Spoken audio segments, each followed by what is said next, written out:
Ahora vamos a entrar con la mesa que hemos titulado Derechos, vulnerabilidad social en personas con diagnóstico de trastorno mental grave. Para ello contamos con Miguel Ángel Martínez Barbero, que nos va a hablar, es psicólogo clínico en el Centro de Día Latina en Madrid. Nos va a hablar de voces, psicosis y trauma.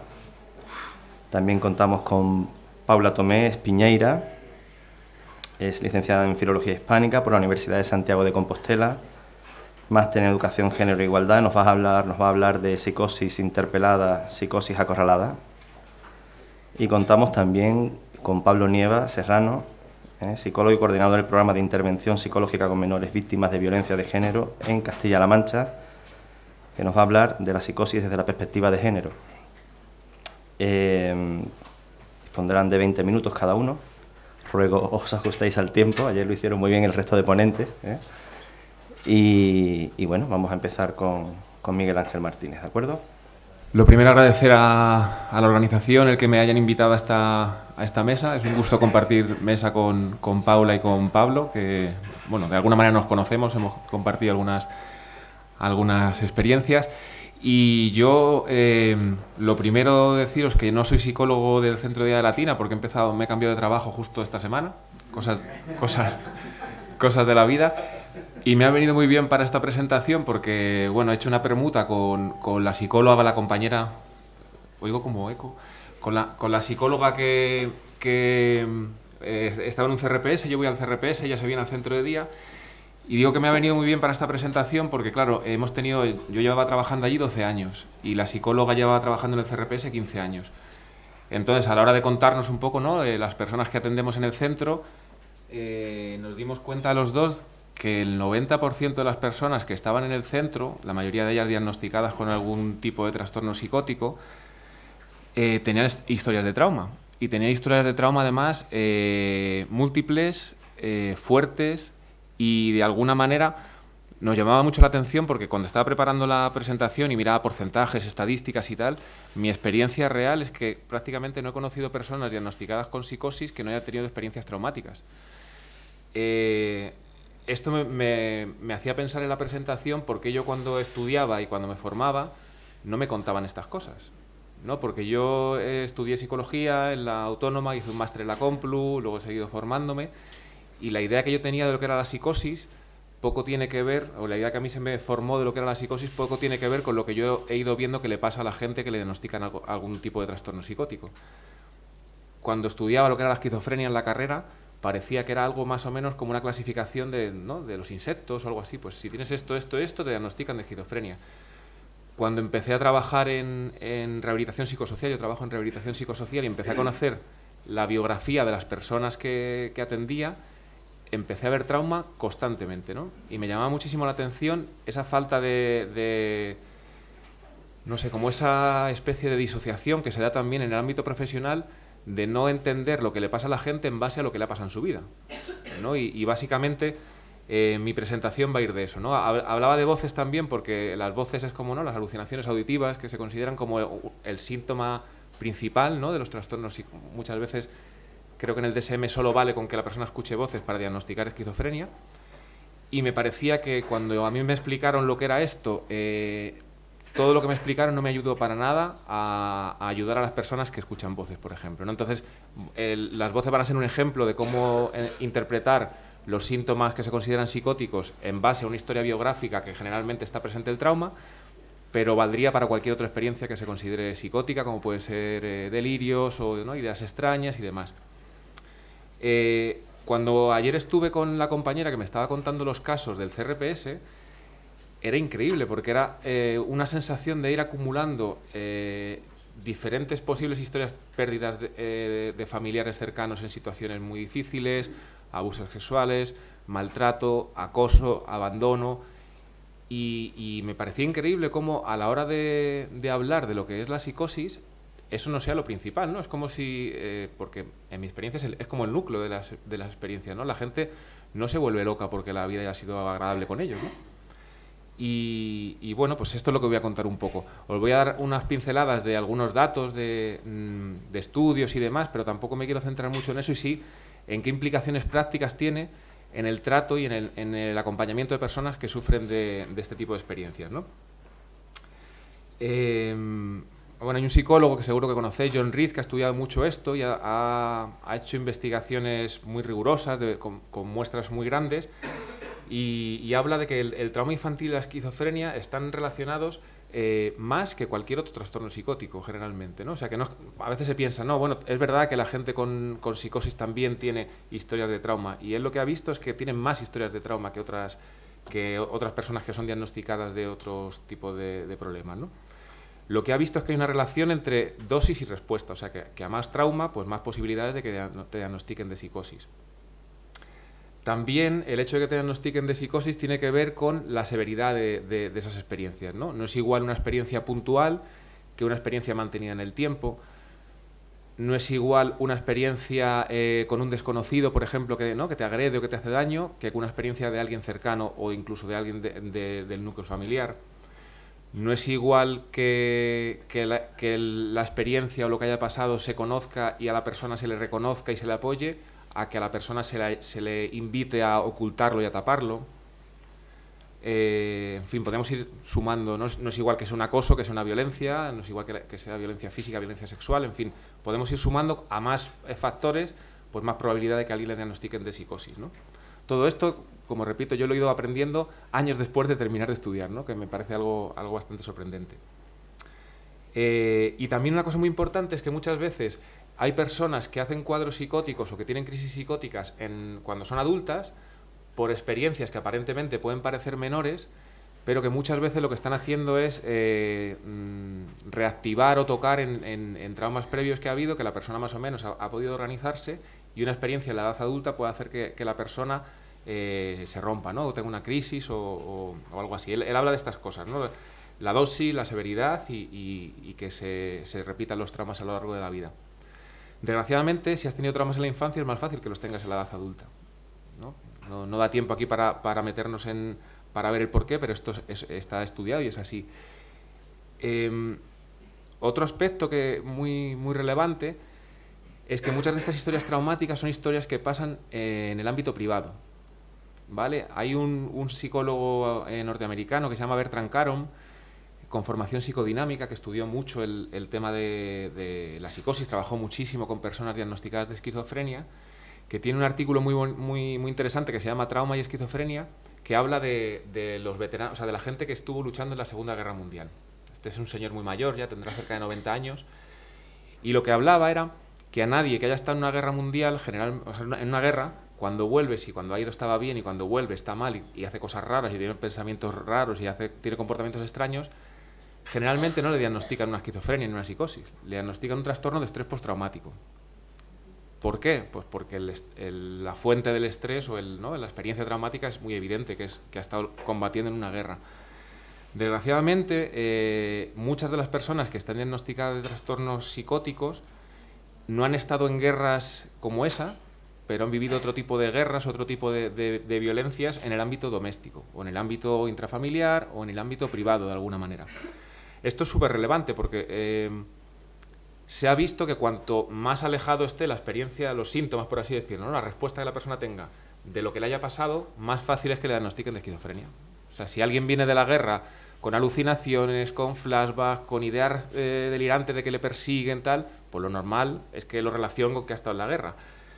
Cuando esa relación a veces, porque las experiencias han pasado en la infancia, porque no se conocen estas experiencias, es más difícil de encontrar, es mucho más fácil que le diagnostiquen cuadros psicóticos.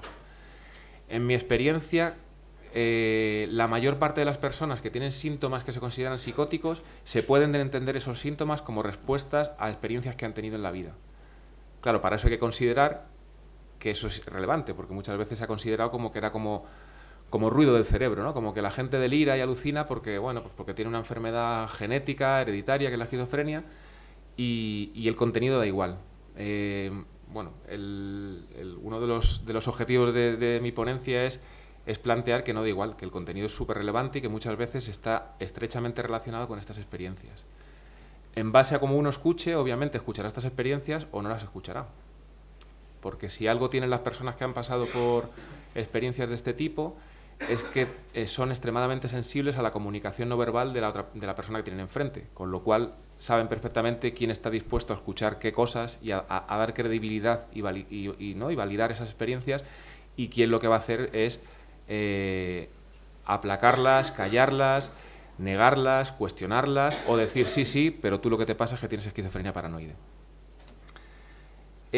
Más datos así que, bueno, con esto tampoco me quiero extender, es la gente que ha tenido abusos en la infancia tiene un primer ingreso más precoz, pasan más tiempo hospitalizados, reciben más medicación psiquiátrica, se usan más medidas coercitivas con ellos, tienen más intentos autolíticos, en fin, una serie de cuestiones que son fundamentales y que a veces sorprende la poca importancia que se le da.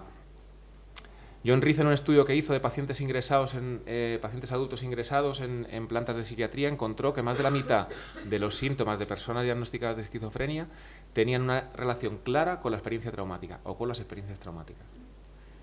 En mi experiencia, cuando yo he ido a plantas de psiquiatría a hablar con la gente que trabaja allí, raramente se relacionan las experiencias que tiene la persona con su vida. Generalmente es que está mal, que es la enfermedad, que se ha activado, que, en fin, este tipo de cosas que oímos, ¿no? También otra cuestión importante es que básicamente los síntomas que se consideran psicóticos se pueden entender muy bien como respuestas al terror, al miedo, a las experiencias muy amenazantes, ¿no? Clásicamente se han distinguido entre síntomas positivos y negativos, ¿no? Por ejemplo, pues claro, si uno piensa en experiencias traumáticas, encaja muy bien esa definición, ¿no? Ahí en inglés se llaman las 3 Fs, ¿no? Cuando tú te sientes amenazado puedes, me parece que era fly, fight o freeze, ¿no? O sea, puedes luchar, huir o quedarte congelado.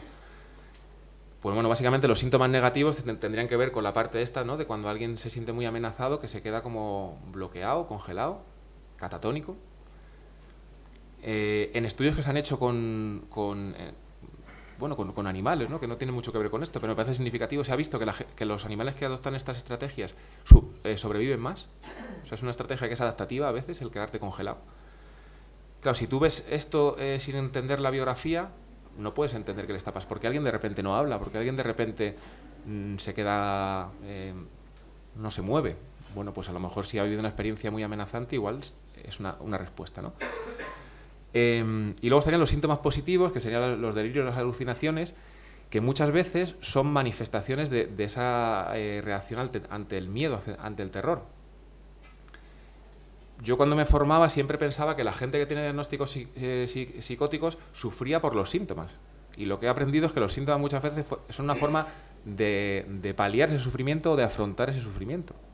A veces pueden ser más o menos adaptativos, pero generalmente la gente no sufre. Porque, o sea, a ver, escuchar voces puede hacer sufrir mucho, pero la fuente de sufrimiento no está ahí. Decía Rufus May, que es un psicólogo clínico que fue diagnosticado de esquizofrenia cuando era joven y que ahora trabaja ayudando a personas que tienen experiencias psicóticas, que no había conocido nunca a nadie que escuchara voces agresivas o voces amenazantes que no hubiera sido agredido o amenazado en su vida real. Esto es muy importante porque a veces los profesionales ponemos el foco en el síntoma, como hay que eliminar estas voces o hay que eliminar estas ideas, cuando a lo mejor es una forma de afrontamiento o es una respuesta que la persona ha encontrado útil en un momento de su vida. En el centro donde yo trabajaba había, por ejemplo, muchas mujeres que habían tenido experiencias de agresiones sexuales que de la única manera que podían hablar o reflexionar sobre estas experiencias era con las voces. Y generalmente había veces que las voces se convertían en algo negativo que les hacía sufrir, pero a veces también era una vía de escape para poder hablar o compartir cosas que con personas de su entorno no podían. Es importante no poner el foco en el síntoma como en el problema, porque a veces igual estamos atacando al mensajero, ¿no? Y a veces los síntomas pueden ser mensajeros de las experiencias que las personas han sufrido.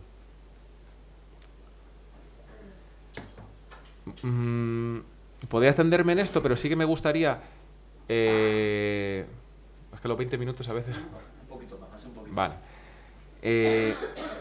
Hay una cosa que sí que a mí me ha sido muy útil y es ver cómo las personas que tienen experiencias de este tipo, en función de lo que uno cree que les pasa y en función de cómo uno se relaciona con ellas, responden de una manera o de otra. Y la misma persona que en un dispositivo, en un centro, en un momento, es considerada una persona gravísima, crónica, que no quiere ayuda, desafiante, Tú puedes encontrar una persona tierna, cariñosa, empática, pero claro, depende de cómo se acerquen a ti. O sea, si tú has sufrido, por ejemplo, experiencias traumáticas fuertes, esas experiencias se cuestionan, se te niegan, te dicen que tienes un diagnóstico psiquiátrico, que tienes que aceptarlo, que tienes que tomar una medicación que tú sientes que no te ayuda, pues obviamente la persona se va a rebelar. Si tú tienes otro acercamiento, posiblemente vas a conocer a otra persona.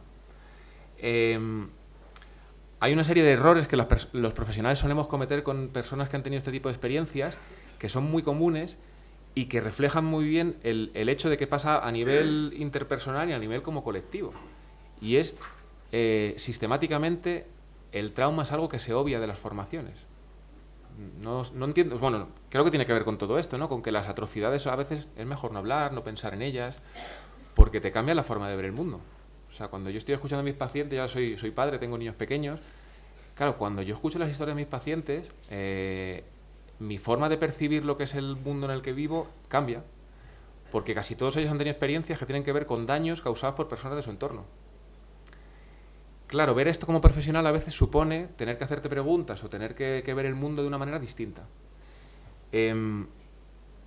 Por eso a veces en las formaciones el trauma es algo que se ignora sistemáticamente. A mí me alucina, nunca mejor dicho, que la formación de, por ejemplo, ¿no?, en la red de rehabilitación psicosocial no sea algo fundamental, la formación en cómo tratar con personas que han tenido experiencias traumáticas, porque casi toda la gente que está en la red de rehabilitación las ha tenido.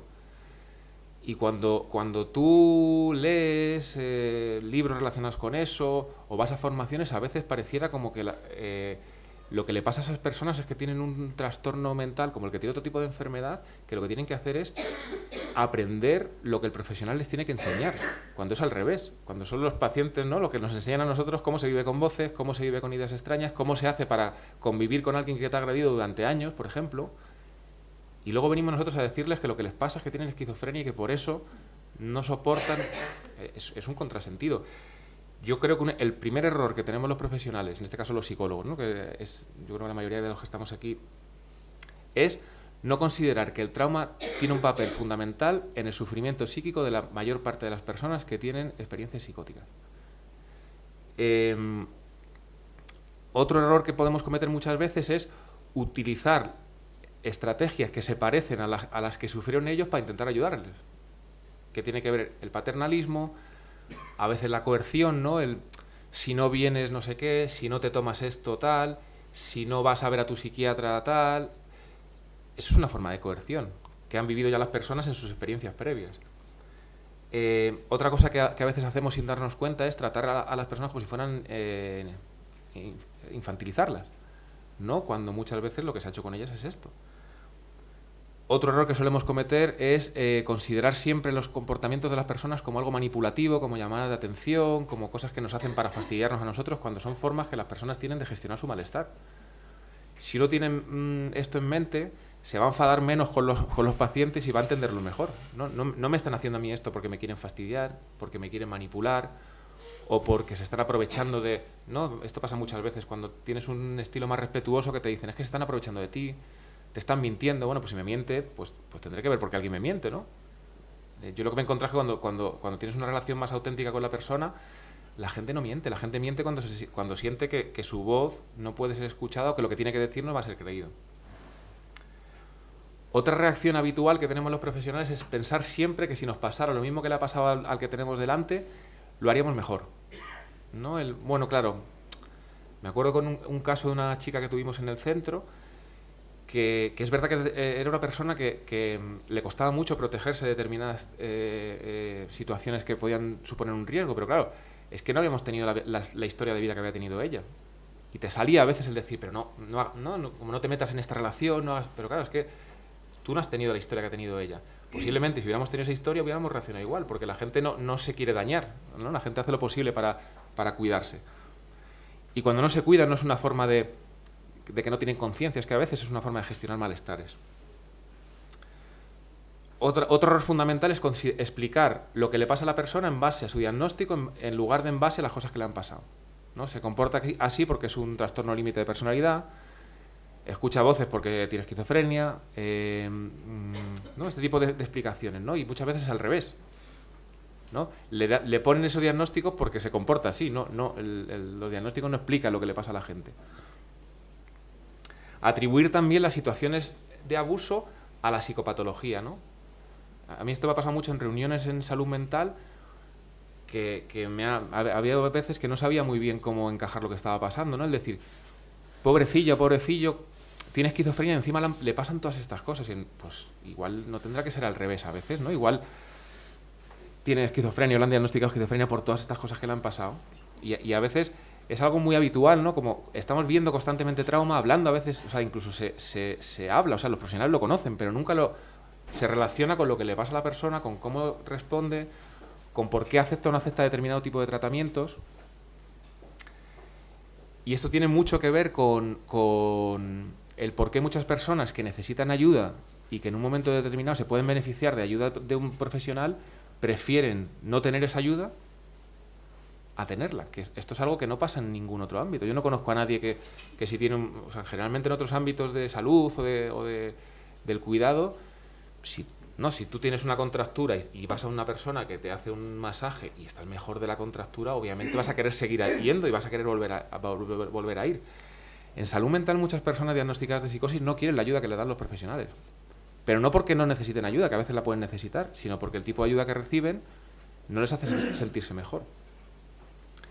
Y esto tiene que ver con una idea muy básica, que es, si estamos hablando de trauma y estamos hablando de psicosis, la experiencia básica de cuando alguien se ve en una situación traumática, de amenaza o de temor o de peligro, es la indefensión, ¿no? El sentir que tú no controlas lo que está pasando.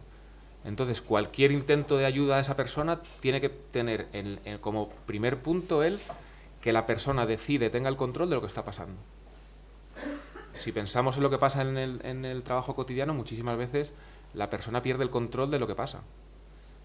Pierde el control de cómo se le atiende, pierde el control de qué profesionales le atienden, pierde el control de cómo se explica lo que le pasa. Entonces, cualquier intervención que vaya dirigida a ayudar a alguien con experiencias traumáticas tiene que tener en la base que el poder y el control lo tiene siempre la persona. Si metemos aquí ingresos involuntarios, coerciones, tratamientos involuntarios, pueden ser cualquier cosa menos terapéuticos. Obviamente a veces pueden funcionar, claro. A mí si me dicen, no sé, ahora estoy aquí y me decís que si no reconozco que la esquizofrenia es genética, me encerráis aquí una semana, pues vamos, os doy una charla sobre los genes de la esquizofrenia. Pero no porque lo crea, sino por miedo. Y yo lo que me he encontrado en mi trabajo con personas en centros de rehabilitación es que han asumido un discurso porque no les ha quedado otra. Porque ha sido una especie de, como una gota malaya, ¿no? El primer ingreso, el primer contacto, luego en rehabilitación, una especie de convencimiento y sometimiento a una realidad que no es la de la persona. Por eso hay gente que es tan reticente a la ayuda, porque o sea, si yo sé lo que me ha pasado en mi vida, intento a veces hablarlo, o intento a veces buscar ayuda, y lo que recibo siempre es un discurso técnico, profesional, aséptico, pues es que me rebelo contra eso.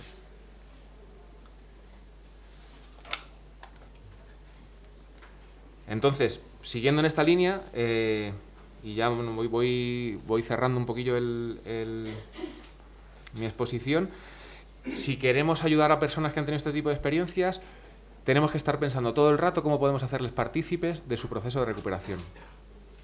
¿Cómo podemos hacer porque a veces es verdad que hay situaciones graves, que la persona está muy mal, para en la medida de lo posible que pueda elegir o que pueda decidir cómo quiere ser ayudada?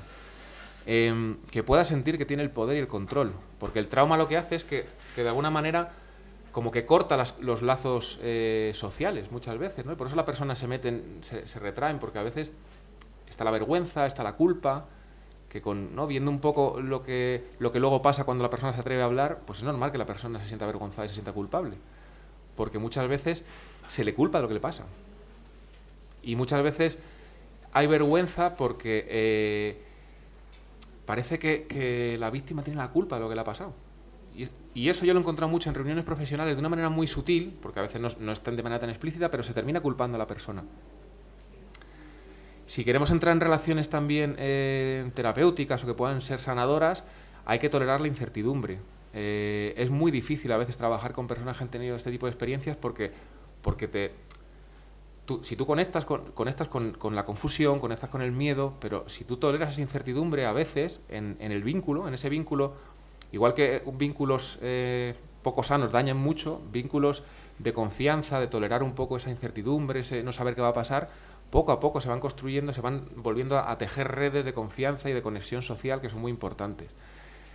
En mi experiencia es muy gratificante trabajar con personas así, porque puedes ver cómo el afecto, el trato humano, agradable, empático, respetuoso, tiene efectos terapéuticos muy potentes. Pero a veces se necesita tiempo también, ¿no? Porque la persona a lo mejor en un primer momento no está en condiciones y tú tienes que ganar la confianza, y la confianza obviamente se gana a base de tiempo, de estar ahí y de tolerar que a veces pues alguien puede estar diciendo cosas raras que tú no entiendes y que a lo mejor tienes que estar ahí.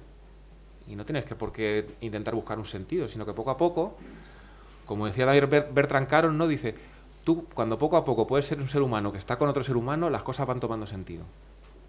Y es verdad que a veces nos agobiamos mucho con no saber qué está pasando. El respeto, ¿no? El respeto por las creencias del otro o de la otra persona, la libre elección, la participación. Bueno, al final voy repitiendo cosas porque bueno, como son 20 minutos o 25 minutos, tampoco da tiempo para mucho, pero sí como algunas cosas que queden muy claras. No va a ser terapéutico algo que no respete las creencias de la persona. Por ejemplo, en el tema de las voces, y una cosa que he aprendido, ¿no?, de escuchar a muchas personas que escuchan voces, es que todo lo que vaya encaminado a decir a la persona que eso no es verdad y que eso es cosas de su cabeza, generalmente no ayuda.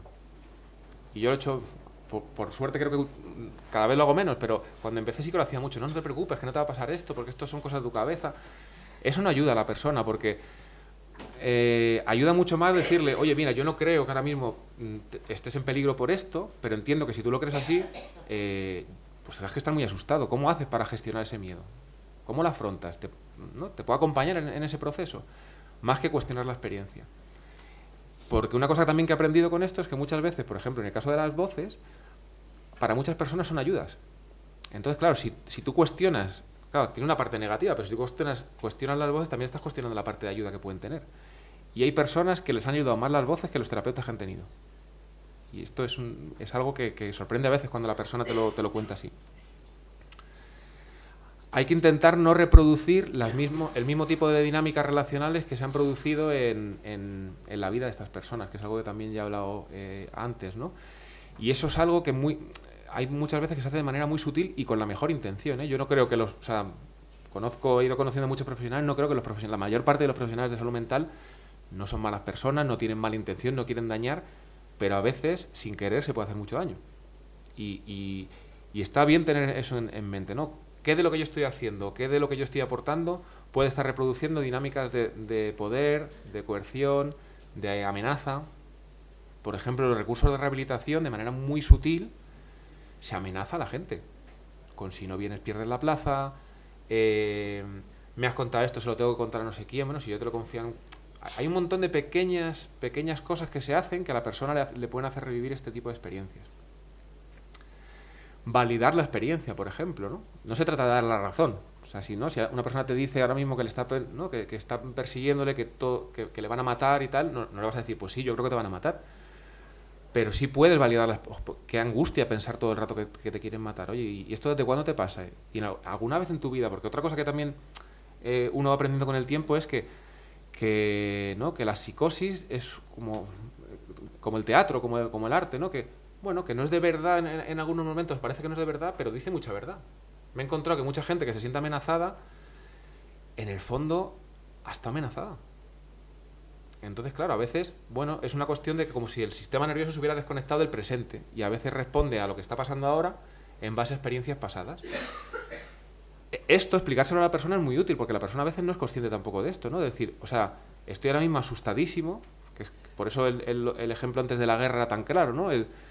Decirle a alguien, oye, mira, ahora no estamos aquí, ahora no hay aquí unas trincheras, pero es verdad que tú estás reaccionando como si estuvieras en ella. Pues esto le pasa a muchas de estas personas que tienen estos diagnósticos, ¿no?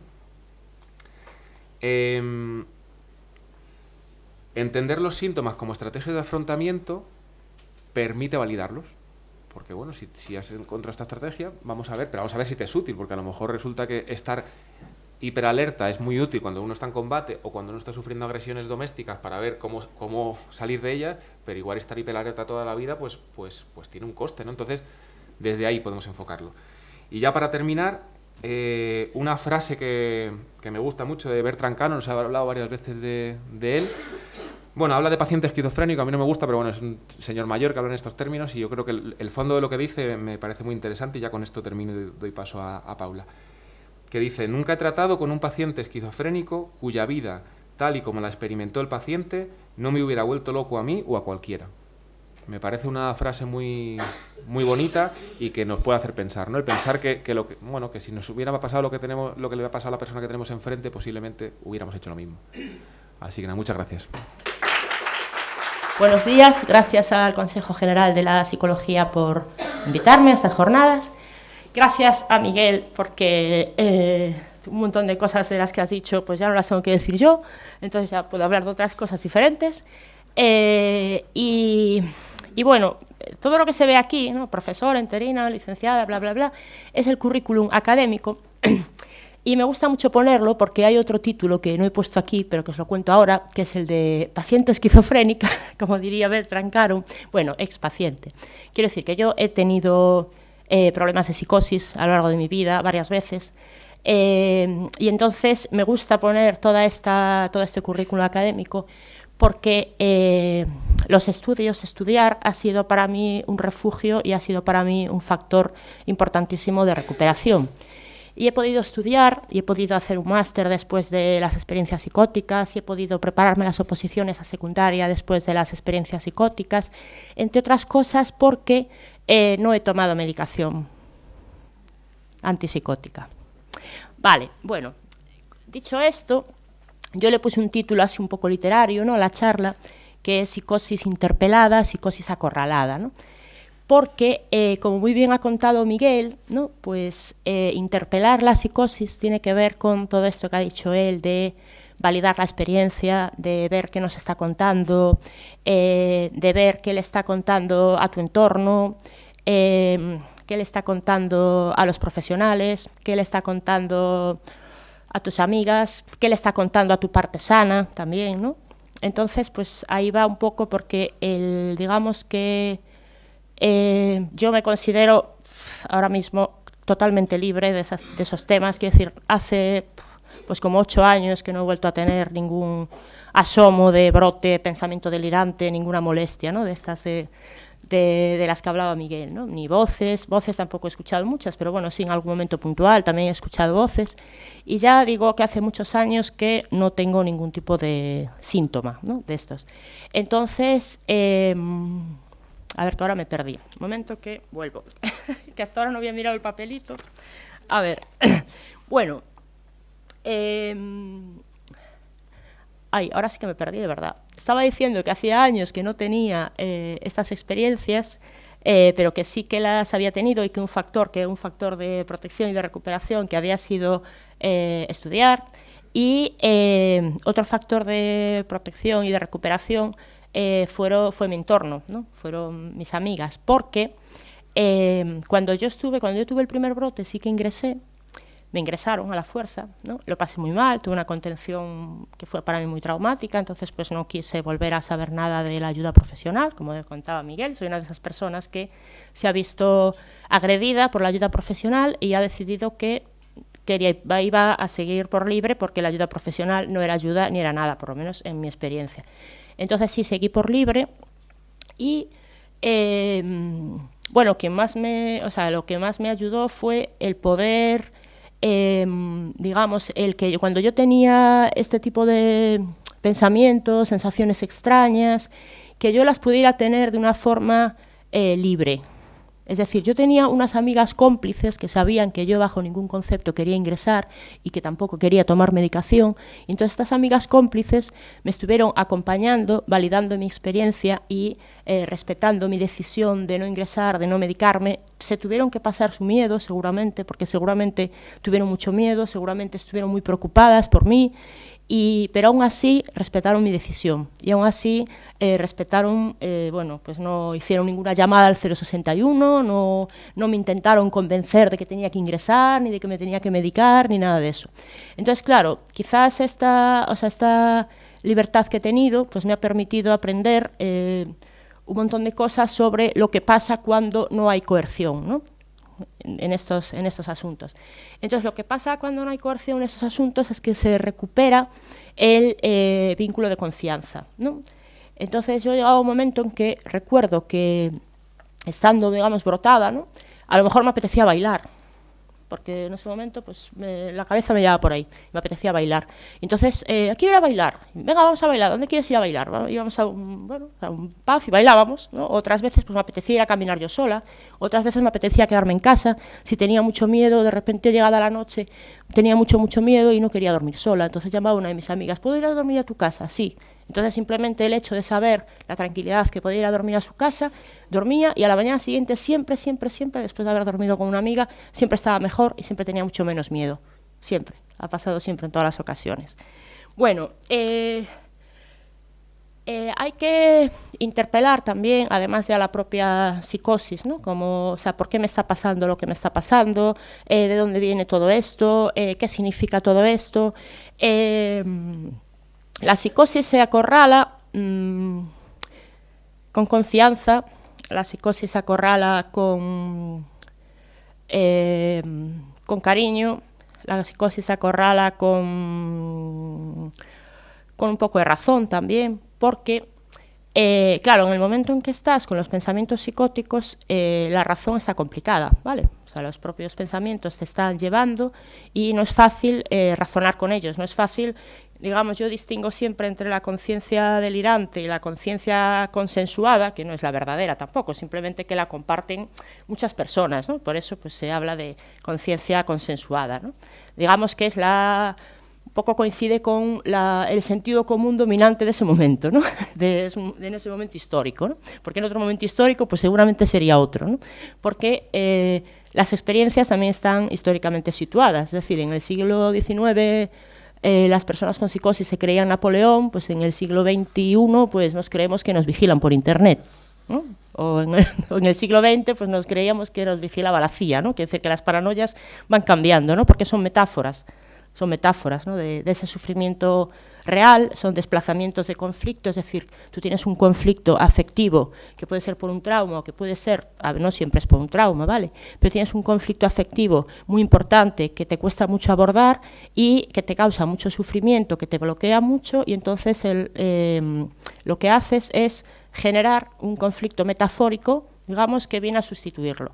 Y parece como que estás más cómoda, no sé muy bien por qué, no sé muy bien cómo funciona ese mecanismo, pero parece que de repente ese conflicto metafórico lo vives con más intensidad y te permite desplazar el conflicto afectivo real.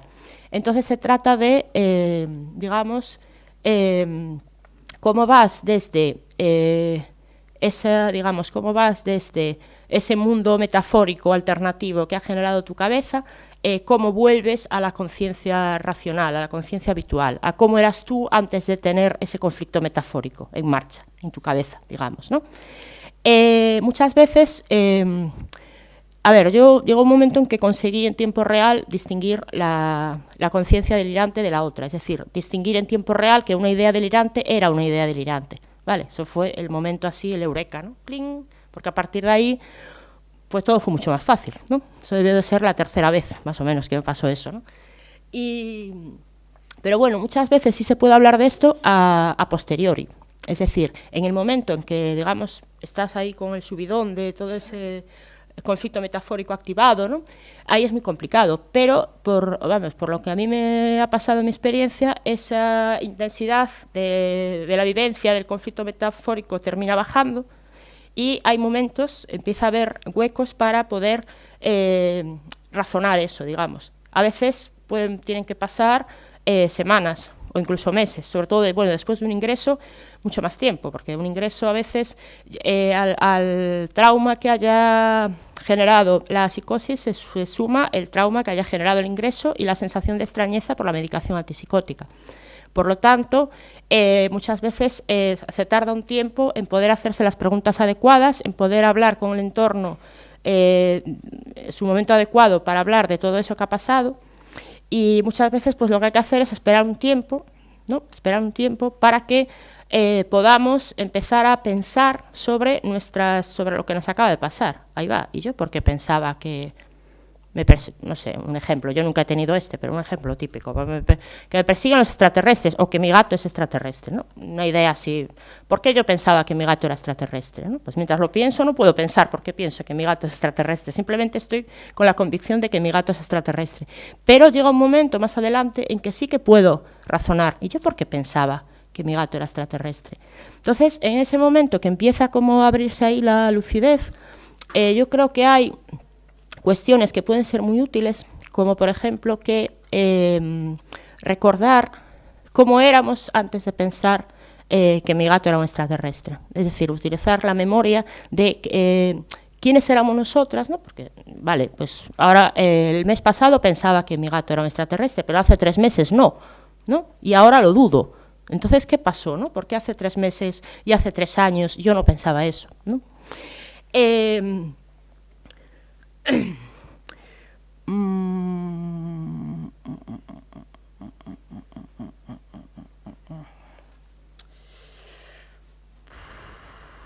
Estoy pensando cómo seguir cosas que no haya dicho Miguel. A ver. A ver. Porque a mí me da la sensación de que esto que estoy contando, ya lo he contado muchas veces, y no sé si incluso algunas de las personas que estáis aquí me habéis escuchado alguna vez, en otros momentos, otras no. Entonces la sensación, que es una sensación mía subjetiva, ¿no? De que me repito, de que siempre cuento lo mismo, y muchas veces no es así, porque seguramente que hay personas que es la primera vez que me escucháis, ¿no? Pero es como que esa sensación no me la acabo de quitar, ¿no? No sé, como de repetirme, ¿no? Entonces igual...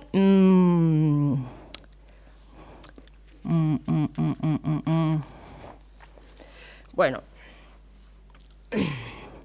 igual voy a hablaros de proyectos, ¿no? Porque, claro, yo pensaba, además de contar mi experiencia de que he tenido delirios o he llegado a conseguir distinguir mi conciencia delirante de mi conciencia, digamos, ¿no? De la conciencia habitual, ¿no? De la conciencia compartida, que todo esto lo he hecho gracias a mis amigas, gracias a tener la libertad de vivir esas experiencias, gracias a poder reflexionar sobre ellas o a estudiar, etcétera. Claro, digo, ¿yo qué os puedo aportar como profesionales, ¿no? ¿Qué os puedo aportar como profesionales?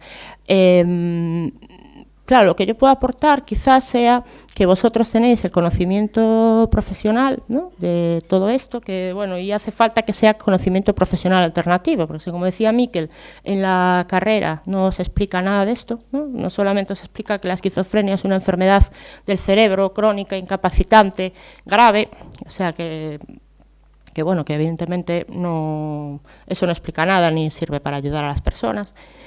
Claro, yo no he tenido cuidados profesionales, he renunciado a ellos, pues sí que os podría hablar un poco de los cuidados informales, ¿no? Es decir, entonces creo que lo mejor que os puedo decir es que os aseguréis de que cómo se construye la red de la persona, es decir, qué red social tiene la persona con la que estáis trabajando, porque además de las sesiones que podéis tener vosotros y vosotras con esas personas, está toda la red social que tiene esa persona, es decir, qué grado de paternalismo o de negación de sus experiencias hay en su entorno, qué personas abiertas y de confianza hay en su entorno, es decir, cómo se puede organizar una especie de red de cuidados, ¿no? Porque las personas están con vosotras, pues 1 hora, no sé cuánto tiempo están, pero poco, ¿no?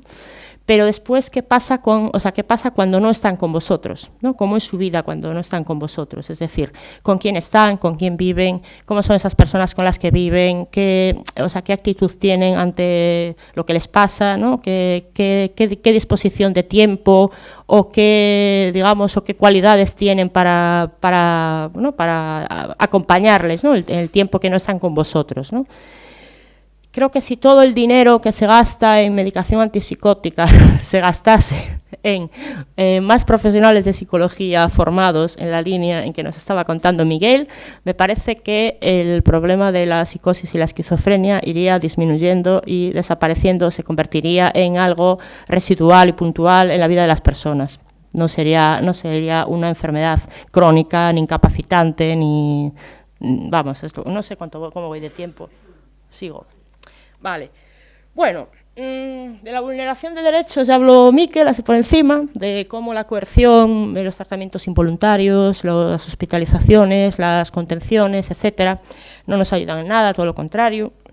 Después, hay otros factores de tipo socioeconómico y político que se suman al trauma que hayas tenido, que es la situación en la que te encuentras una vez que hayas sido diagnosticada, la situación de marginación, la situación de desempleo, la situación de carencia de visibilidad, de carencia de prestigio entendido como participación en la sociedad, ¿vale? No en un sentido... Bueno, en sentido de participación en la sociedad, es decir, vas desapareciendo. Tu palabra deja de tener validez y desapareces de todas partes. Desapareces del mundo laboral, desapareces del mundo académico, desapareces de la política, desapareces del ocio, ¿no? Y luego muchas veces te reincorporas un poco a todo eso, es un poco un calzador, en espacios protegidos, un poco en guetos, ¿no? Entonces, como todo eso, toda esa... digamos, situación de marginación que se genera a partir de un ingreso y de una medicación y etcétera, pues como también a su vez está retroalimentando los síntomas psicóticos, digamos, ¿no? Después está también el tema del imperialismo cultural. Todo esto que he empezado a hablar ahora son las 5 caras de la opresión de Iris Marion Young, que se pueden aplicar a todos los colectivos que sufren opresiones de diferente tipo, y el nuestro lo es, ¿no? El colectivo de las personas con diagnósticos psiquiátricos es uno de ellos, quizá uno de los que más marginados y apartados están, ¿no? Entonces, además del desempleo, y cuando no es desempleo, es empleo precario, además de la marginación que genera aburrimiento, pérdida de sentido, pérdida de participación, etcétera, y de la carencia de poder, tenemos también el imperialismo cultural, que es que todas las imágenes que hay en la sociedad sobre nosotros están hechas sobre nosotros, están hechas no por nosotros, sino desde fuera sobre nosotros. Y hay dos que se llevan mucho, son las dos que más triunfan, que son la de la tragedia personal. Pobrecito, tiene que ser horrible que te pase eso. Si a mí me pasara eso, yo estaría destrozado, ¿no? La pena, ¿no? Sí, digamos, el relato de la tragedia personal, ¿no? Es decir, una persona con esquizofrenia es una persona ya que, pobrecita, ya no va a hacer nada de su vida, ya está condenada de por vida, ya su vida va a ser una desgracia, ay, si me pasara a mí, ay, Dios mío, no. Bueno, todo este valle de lágrimas que no nos ayuda a nada, ¿no? Porque se nos está enviando desde fuera la idea de que nuestra vida va a ser, con perdón, una mierda, una vez que, con lo cual eso desincentiva, ¿no? Desincentiva hacia cualquier tipo de iniciativa, recuperación, etcétera. Y después el otro modelo, junto al de la tragedia personal, que ahí me quieren meter a mí muchas veces, es el modelo de superación, ¿no? El modelo de superación, eres una excepción, ¿no? Eres una excepción, eres especial, eres muy fuerte, tú lo has conseguido, eres un modelo. A mí me irrita tanto el primero como el segundo, ¿no? Porque cuando a mí me quieren meter en el segundo, lo que están haciendo es decir que yo estoy en el segundo porque todos los demás están en el primero, ¿vale? Entonces, a mí me irrita muchísimo que me pongan en el rol de modelo de superación, ¿no? Porque yo no soy un modelo de superación de nada, porque si más personas no, digamos, consiguen, por llamarlo de alguna manera, lo que yo he conseguido, no es porque yo sea especial, sino por qué esas personas. La pregunta que hay que hacerse no es por qué lo he conseguido yo, sino qué obstáculos han tenido las otras personas para no conseguirlo, ¿no? Y esa sería la pregunta que habría que hacerse, ¿no? No por qué lo he conseguido yo. De hecho, a mí me aburre ya, se me ha dado bien, bueno, me ha ido bien por esto, por lo otro. A veces me aburre un poco repetir una y otra vez porque me parece que es ahondar en este modelo, ¿no? de la superación. Después, los medios de comunicación, los productos culturales, es decir, todo lo que la cultura genera, ¿no? Todo lo que produce la cultura. Imaginaos cómo está, ¿no? La imagen de los locos y de las locas, ¿no? Cómo está, ¿no? Cómo se nos presenta. pues en el mejor de los casos como simpáticos personajes tiernos, entrañables, un poco tontos, o pues directamente como criminales, ¿no? De hecho, la confusión psicótico-psicópata pues, sigue estando a la orden del día y ahí estamos, ¿no? Metidas en ese cajón, ¿no? Entonces, claro, además de lo que se pueda conseguir a nivel personal o lo que se pueda conseguir a nivel profesional o lo que se pueda conseguir a nivel de entorno, luego tenemos que tener en cuenta de que hay toda una serie de obstáculos de tipo socioeconómico y sociopolítico, ¿no? Que son todas estas caras de la opresión que están ahí, ¿no? Que están ahí y que yo creo que habría que, habría que abordarlas en su conjunto. O sea, tú no puedes solamente abordar, porque eres un profesional de la psicología, puedes intentar abordar solo la cuestión del síntoma, ¿no? Pero esa persona, cuando esté hablando contigo, te va a hablar de estas otras cuestiones. Te va a hablar del aburrimiento, te va a hablar de la apatía, te va a hablar de los efectos secundarios de la medicación, te va a hablar de que ahora ya no puede estudiar, te va a hablar de que perdió su trabajo, te va a hablar, etcétera, etcétera, etcétera, ¿no? Te va a hablar de que de que su padre se ríe de él o de ella, ¿vale? Porque lo considera un inútil. Es decir, que si no hacemos un abordaje realmente psicosocial, ¿no? De todo el conjunto de de todo lo que supone tanto los síntomas como el mundo con el que te encuentras una vez que te diagnostican, ¿no? O sea, tú eras una persona, de repente te pasan unas cosas, una serie de causas, ¿sí? De repente te diagnostican y te vuelven a soltar al mundo. Y el mundo al que te sueltan después, tú ya vas a ese mundo con otro rol. Y entonces el mundo de después, ya como diagnosticada, ya no es el mismo, ya es otro, muchísimo más hostil, ¿no? Y esa hostilidad viene a sumarse, ¿no? A todas las hostilidades previas que tuvieran que ver con que tuvieran provocado ese trauma, ¿no? O sea, el trauma que tuviera provocado ese tipo de síntomas, ¿no? Bueno, y después está la violencia también, que es la quinta cara de la opresión, de la que habla esta filósofa feminista, por cierto, ¿no? Porque, como no, ahora está de moda, pero siempre lo estuvo, para mí por lo menos. Bueno, entonces, la violencia institucional, o sea, yo misma la he sufrido y sé lo que es, la violencia institucional de la coerción, la violencia de género. Aún leí en La Vanguardia esta semana que el 80% de las mujeres diagnosticadas con algún trastorno mental que han tenido pareja en el tiempo desde que están diagnosticadas han sufrido violencia de género, física, psicológica o sexual, 80%. O sea, vamos a reflexionar. Quedan 5 minutos. Ah, eso es un montón. Gracias. Bueno, a ver, nos estamos organizando un poquito, ¿no? Los locos y las locas, nos estamos organizando un poquito y bueno, hay una serie de proyectos que están surgiendo ahora, en los últimos, hablábamos antes de que nos conocíamos, no sé con quién era contigo, que nos conocíamos hace 8 años, de cuando yo empezaba ya a dar los bolos como loca famosa y estas cosas, entonces en ese periodo de tiempo, ¿no? En estos últimos, pues vamos a poner esta última década, ¿no? Desde finales del 2000 y algo hasta ahora, pues han tomado fuerza las asociaciones con protagonismo de personas diagnosticadas, es decir, no las asociaciones de familiares, que muchas veces reproducían el paternalismo, ¿no? del resto de la sociedad y de la propia institución médica, ¿no? Y de las ciencias, sí.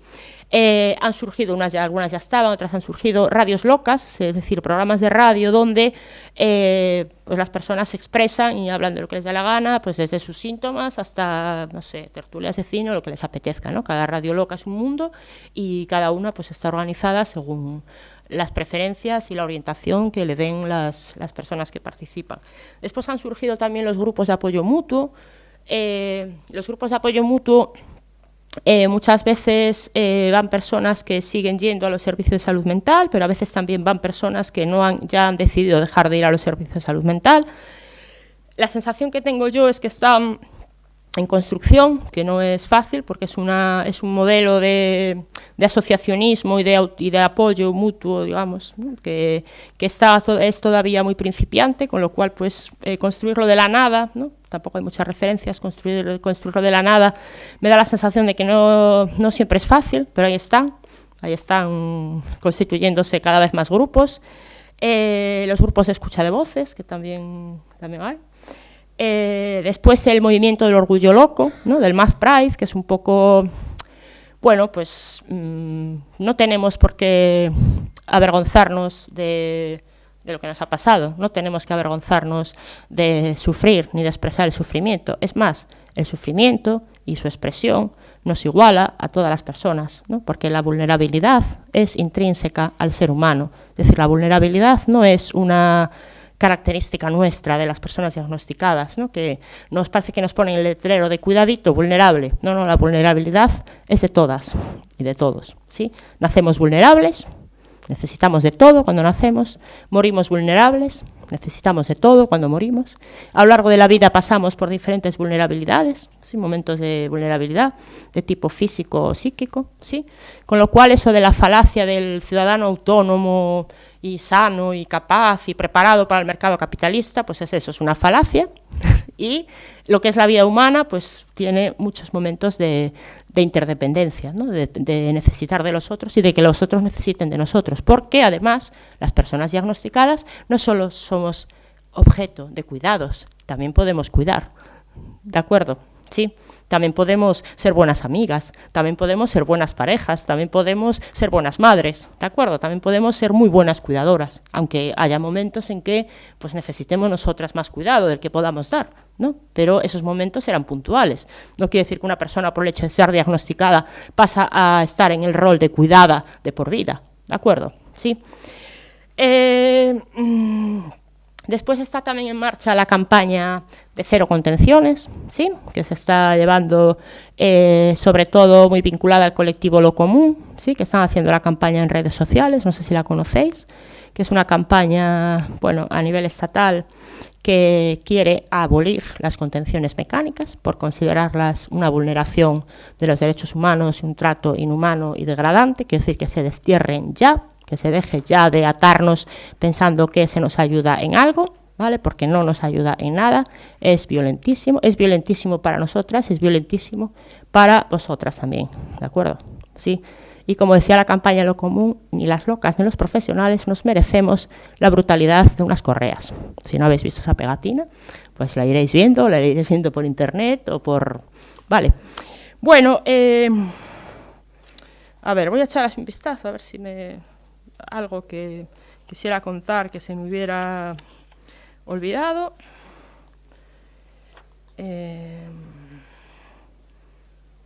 Bueno, tenía aquí la parte de... pero de esto ya sabéis vosotros más. De las sensaciones de irrealidad, no sé, de la autorreferencialidad. Iba a contar algunos chistes, ¿no? Sobre cómo combatir la autorreferencialidad con humor. Y me acuerdo de una anécdota, así que la he contado varias veces, y es que me repito, es que me aburro porque me repito. Que tampoco tengo tantísimas, entonces pues las que tengo las cuento y ya llega un momento que me repito, que nada, que me acuerdo una vez, pues no sé, tercer brote, estaba con mi pareja en casa, yo ya tenía un poquito más de control sobre el asunto, y entonces pues, pero sí, de repente tenía muchas sensaciones de autorreferencialidad con la tele, ¿no? O sea, lo que pasaba en la tele tenía que ver directamente conmigo, me hablaba a mí directamente y me conocían a mí personalmente y aquello que pasaba me lo estaban diciendo a mí, ¿no? Entonces pues de decir... bueno, ya está bien, dile a esos que paren de hablarme, hombre, dile a esos que paren, que le hablen a otra, ¿no? Bueno, pues este tipo de recursos, ¿no? De desdramatizar, ¿no? Digamos, el síntoma, ¿no? Y poder compartirlo con otra persona, que la otra persona se ría contigo, ¿no? Poder, digamos, convertir eso de ser algo, de ser un foco de sufrimiento a ser un objeto de burla, ¿no? Digamos, un poco, no siempre se puede hacer, ¿vale? Pero sí que hay momentos en que sí se puede hacer. Y los momentos en que sí se puede hacer, pues son preciosos y hay que aprovecharlos y tirar de ellos, ¿vale? Tirar de ellos para buscar que esos momentos vayan a más, que las posibilidades de echarse unas risas con el síntoma, ¿no? Pues que vayan a más. Después sobre la autorreferencialidad también hay una reflexión. ¿Me queda un minuto? Vale, acabo la reflexión. La autorreferencialidad, yo tengo una teoría personal sobre las ideas autorreferenciales y es que en un mundo donde... como loca, ¿no? Con todas estas caras de la opresión que mencioné antes, donde ya no cuentas para nadie, la paranoia de compensación es que eres una persona muy importante, tan importante que te persiguen, tan importante que eres Dios, tan importante que tienes una misión especial para salvar el mundo, ¿vale? No es más que un mecanismo de compensación metafórico de el ninguneamiento real en el que estás, en el mundo en el que estás. Y bueno, muchas gracias. No sé si os habéis enterado de algo porque ha sido un poco caótico, pero bueno, que ha sido un placer. Gracias. Pues agradecer a Miguel y a Paula por su exposición, me han encantado. Espero no repetirme demasiado, aunque voy a ir mucho en la línea de lo que habéis hablado, desde las dos perspectivas. Y bueno, mi intención de hoy principalmente es por qué es importantísimo, o después de estos 20 minutos, de compartir con vosotras, por qué es importantísimo introducir una mirada feminista o de perspectiva de género a la hora de comprender la psicosis. Me voy a extender un poquito más en lo que Paula ha estado hablando, ¿no? Y para ello sí que me gustaría empezar por hablar un poco de mí, ¿no? Y de lo que habla Donna Haraway, seguro que muchos la conocéis, la bióloga y filósofa del conocimiento situado, ¿no? De a quién se le da la legitimidad para construir el discurso, para poder sentir que quien tiene el poder de construir el mensaje, los diagnósticos y demás, son personas que representan una raza específica, un género específico, una orientación específica y un lugar de poder socioeconómico específico, ¿no? Y yo creo que eso es importante que lo tengamos en cuenta, ¿no? No sé si en vez de yo aquí pensáis en una mujer negra o gitana, lesbiana, sin estudios universitarios, hablando sobre esta temática. Pues probablemente tuviese mucho menos espacio para poder hablar y construir mensaje, ¿no? Por lo tanto, voy a hacer una primera introducción recogiendo un poco las palabras que decía Miguel del trauma, porque me parece indispensable a la hora de entenderlo y a la hora de entender después quién origina ese trauma, y por eso la necesidad para poder explicar la psicosis de la mirada feminista, ¿no? Para empezar, y ahondando un poco en la explicación genética, de momento y a día de hoy no existe una investigación que demuestre a ciencia cierta, y yo creo que esto es importante que lo digamos y que se escuche y que se repita y que se vuelva a escuchar, de un gen que explique ni la esquizofrenia ni cualquier subtipo de psicosis, ¿no? Y yo creo que esto, vuelvo a repetir, me parece importante decirlo, ¿no? Y voy a salir un poco de la explicación de la psicosis, pero me gustaría compartir con vosotras a un preventivista que ha hecho una investigación a lo largo de los años súper interesante sobre las experiencias adversas en la infancia. Se llama Vicente Felitti y ha trabajado desde los años 80 en San Diego. Él, cuando empieza a estudiar esto, pone siempre el ejemplo de una mujer auxiliar de enfermería. En la década de los 80 y de los 90 él se especializó mucho en la obesidad mórbida. Y una mujer que sufría de obesidad mórbida y que en aquella época, en vez de hacer cirugías, lo que se dedicaban eran más a ingresar a estas personas en clínicas a lo largo de un año y hacer ayunos a lo largo de todo ese año, ¿no?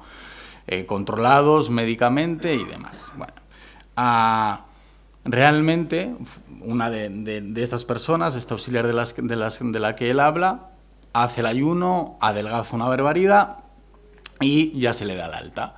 Y lo que él cuenta es que prácticamente en un tiempo récord en el que un organismo pudiese recuperar un peso de forma tan rápido sin morir, pues esta mujer lo hace, ¿no? Y entonces él se queda muy asustado. ¿Qué está pasando? ¿Qué sucede aquí, ¿no? Y entonces se sienta y empieza a entrevistar a diferentes mujeres que le sucede esto mismo. Y lo que le cuenta, por concretar esta auxiliar, es que en el momento en el que ha perdido tanto peso y su cuerpo vuelve a ser objeto de deseo de los hombres, vuelve a sentirse tan mal que es imposible e incapaz de tirar para adelante, ¿no? Y que únicamente comer y pensar que va a volver a poder ser invisible a la mirada de esos hombres va a poder facilitar el que se sienta un poco más tranquila. Un poco preguntando en eso y en el origen de eso, pues descubre que, o le cuenta al preventivista que ha sufrido abusos sexuales en la infancia, ¿no? Por lo tanto, como él vio que con la obesidad mórbida se repetía en muchas ocasiones esta situación, y con el poder que tienen algunos médicos para hacer grandes estudios y más si son preventivistas, estudió más de 17.000 personas sobre las experiencias adversas en la infancia. Y hizo una escala, bueno, hizo con un equipo muy, muy grande y sacaron un montón de conclusiones, ¿no? Y os cuento un poquito.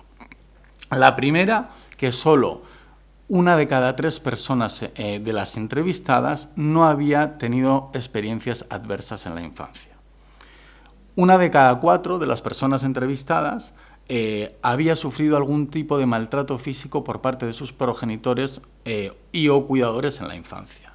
El 28% de las mujeres y el 16% de los hombres afirmaron que alguna persona por lo menos 5 años mayor que ellos les tocó el cuerpo de manera sexual a lo largo de la infancia. Y 1,8 afirmó haber sido víctima de violencia de género en la infancia. O sea que su padre tanto había agredido a la madre como a ellas y a ellos, ¿no? Claro, esto también conllevó a poder investigar qué prevalencia de enfermedades podía conllevar el a sufrir este tipo de experiencias adversas en la infancia. Y entre otras, descubrieron que las personas que daban más puntuación en esta escala que habían creado y demás, tenían el doble de posibilidades de caer en una depresión, ¿no? Las personas con puntuaciones altas en esta escala tenían 5.000 veces más probabilidades de hacer intentos autolíticos que las personas que no habían tenido experiencias adversas en la infancia, ¿no? Y eso lo que tendría que ver más con explicaciones de origen más psicológico-psiquiátrico. Si entramos más en las explicaciones orgánicas, decían que un 15% de posibilidades tienen más aquellas que daban puntuaciones altas en la escala para sufrir cáncer, algún tipo de POC o morir por situaciones asociadas a las 10 patologías que conllevan mayor muerte en Estados Unidos, ¿vale? Esas mismas personas además tenían el doble de posibilidades de sufrir cáncer y 4 veces más de sufrir un enfisema, ¿de acuerdo? Por lo tanto, y llegaron a la conclusión ya más económica, que el trauma infantil tiene el mismo coste económico o más que la suma de todo el coste de la salud, tanto pública como privada en Estados Unidos, sumado el cáncer y todos los tipos de cánceres y todos los tipos de enfermedades cardíacas, ¿no? Veremos, y ahora tendríamos que pensar por qué no se trabaja en contra de todo esto. Y ahora, después de toda esta explicación más relacionada con el trauma, tendríamos que poder pensar qué tiene que ver el género con todo esto, ¿no? ¿Por qué los diagnósticos hoy en día, como decía Miguel, de psicosis, de trastornos mentales graves, de trastornos de personalidad límites, como ya se empiezan a demostrar a partir de muchas investigaciones en Londres, la Tavistock, Fonagy, Bateman, Judith Herman, han ido introduciendo muchas correlaciones entre las experiencias adversas de maltrato en la infancia y la sintomatología de este tipo, ¿no? Y además, también han demostrado que las personas que presentaban alucinaciones y delirios habían experimentado un número significativo mayor de malos tratos en la infancia en correlación con aquellas personas que supuestamente no la sufren, ¿no? ¿Por qué esto no se visibiliza más y estamos siempre con la explicación del gen, de la explicación médica y demás? Yo creo que aquí es donde tenemos que introducir la mirada de género. Y creo que aquí es donde tenemos que introducir la motivación principal de que, como os decía al principio, quien construye el discurso es quien tiene el poder, y quien tiene el poder quiere seguir ejerciéndolo y quiere seguir ejerciendo la violencia. Por lo tanto, va a haber una correlación directa ahí.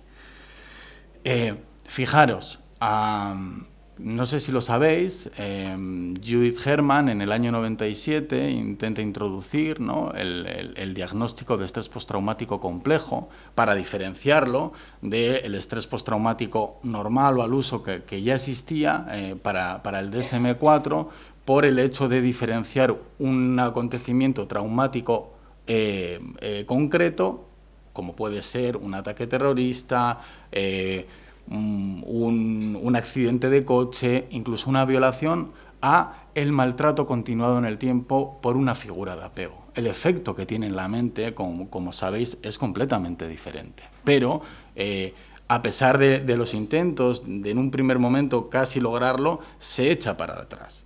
Después, en el año 2014, Van der Kolk, que había estado ya en el 97 con Herman, hace un mismo intento, pero rizando un poquito el rizo, ¿no?, llevándolo a la infancia exclusivamente, y habla sobre el trauma en la infancia y poder introducir este concepto de trauma en el desarrollo, en la infancia, para el DSM-5. Como siempre os decía anteriormente también, cuando una figura de apego ejerce un maltrato, en este caso, que habitualmente evidentemente van a ser el padre o la madre, sobre la niña o el niño, ¿no? Pues esto también fue echado completamente atrás. Y ahora lo que nos deberíamos de preguntar y deberíamos de pensar es qué es lo que sucede para que no haya espacio para que se creen estos diagnósticos y, como decía Miguel antes, para que muchas de las personas que hacen síntomas de forma delirante, con voces y demás, no encajasen en esta vía. ¿Por qué? Y aquí esto no es nuevo, seguramente que muchas de vosotras ya lo sabréis. El propio Freud hace 100 años ya hizo algo similar, ¿no? No sé si sabéis, a principios del siglo XX, cuando le escribe una carta a su amigo Fliess, que era con el que iba compartiendo todos los descubrimientos, y le decía: dejo de creer en mis histéricas, ¿no? Hasta entonces, amigo de Ferenczi, iba dando una explicación, como hoy comprenderíamos, desde el trauma a que las experiencias en la infancia adversas hacían una sintomatología que generalmente iba asociada a la histeria de conversión, donde se quedaban completamente paralizadas y demás. Y entonces él, en un momento dado, cuando él escuchaba a las mujeres en el diván a través de la Asociación Libres expresar eso, creía que tenía que ver con esas experiencias que relataban. Pero creo que es en el 1904, si mal no recuerdo, le escribe esta carta a Fliess y empieza a explicar que realmente no cree que sea porque haya vivido esas experiencias, sino que por la situación de la época victoriana y la represión sexual que viven las mujeres, no puede emerger su deseo o aflorar su deseo sexual como debería, y por lo tanto esa represión inconsciente hace que se hagan fantasías o invenciones de lo que ha pasado en la infancia de estas mujeres, ¿no? Y eso ha sido una constante, ¿no? Ahí hay un montón de autoras, Concepció Garriga, ¿no?, escribe un montón sobre el impacto que puede tener el hecho de que Freud hiciese esto y las motivaciones que le llevaron a eso, ¿no? Entre otras, una de las que explica es que en aquella época era completamente normal que los médicos de la época se acostasen con sus pacientes, y dar una explicación que eso generaba patología iba a desfavorecer ese tipo de prácticas, ¿no? Por lo tanto, tenemos que pensar qué efecto tiene, de alguna forma, la violencia en las relaciones personales, y si eso conlleva hacer algún tipo de sintomatología asociada a la psicosis. Y la siguiente pregunta que quizá deberíamos de hacernos es: ¿quién ejerce la violencia? ¿Quién tiene el poder de ejercerla? Bueno, y esto evidentemente yo no lo digo, lo dice la Organización Mundial de la Salud a través del último informe que ha hecho, y que dice claramente que la violencia tiene rostro de hombre, ¿no? El 93% de todos los tipos de violencias que se ejercen las ejercemos nosotros, ¿no? En ese sentido, me parece muy importante también que podamos pensar, si nosotros no ejerciésemos ese tipo de violencia y ese tipo de maltrato, como decía, en la esfera más privada, día a día, en nuestras relaciones más íntimas, ¿existiría esa misma sintomatología? ¿Existiría esos cuadros psicóticos de la misma forma? Yo creo que es algo que deberíamos de reflexionar, ¿no? Pero claro, en este sentido, y continuando con esta explicación, me parece muy importante que podamos pensar si el plantearnos querer dejar de hacer o ejercer esta violencia, ¿desde dónde lo queremos hacer?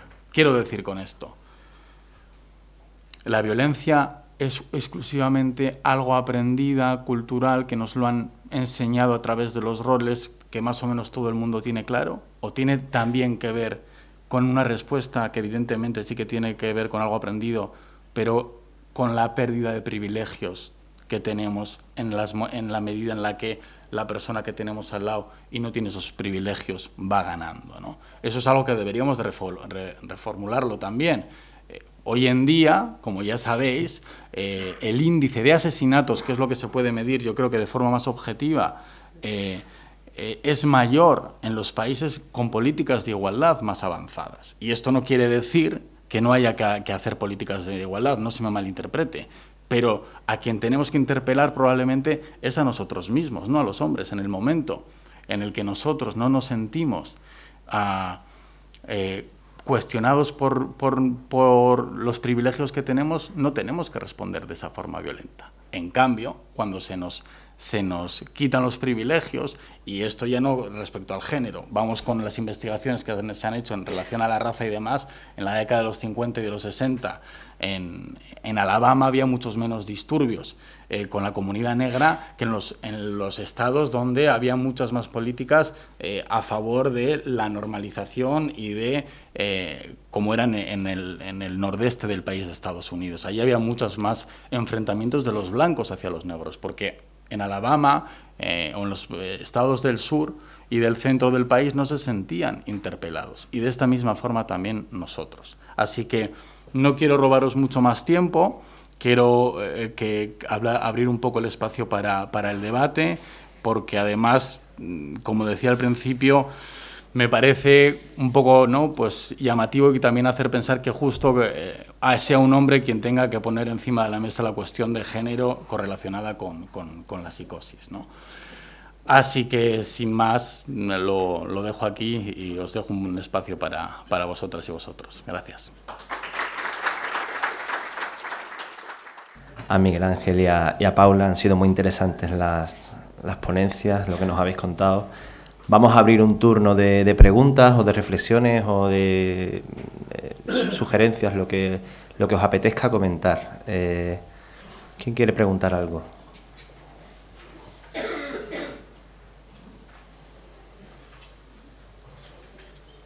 Por allí. Nuestra compañera de Mallorca.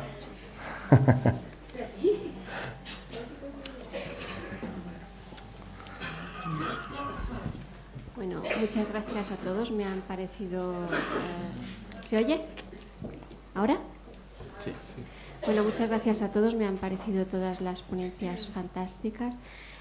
Yo, más que una pregunta, a lo mejor querría hacer una reflexión, ¿no? Porque cuando se está planteando el tema del trauma como origen princeps en lo que es un trastorno mental, a lo mejor también tenemos que replantearnos un poquito la perspectiva desde la cual se están tratando esos trastornos mentales, ¿no? Y a mí me ha venido un poquito a la memoria el tema de la resiliencia, ¿no? Tal vez trabajar con programas específicos que trabajen la resiliencia podría favorecer la superación de esos o la posibilidad de un trato a esos traumas, ¿no? Un poquito es una pregunta abierta a toda la mesa. Básicamente eso. ¿Y qué opináis al respecto?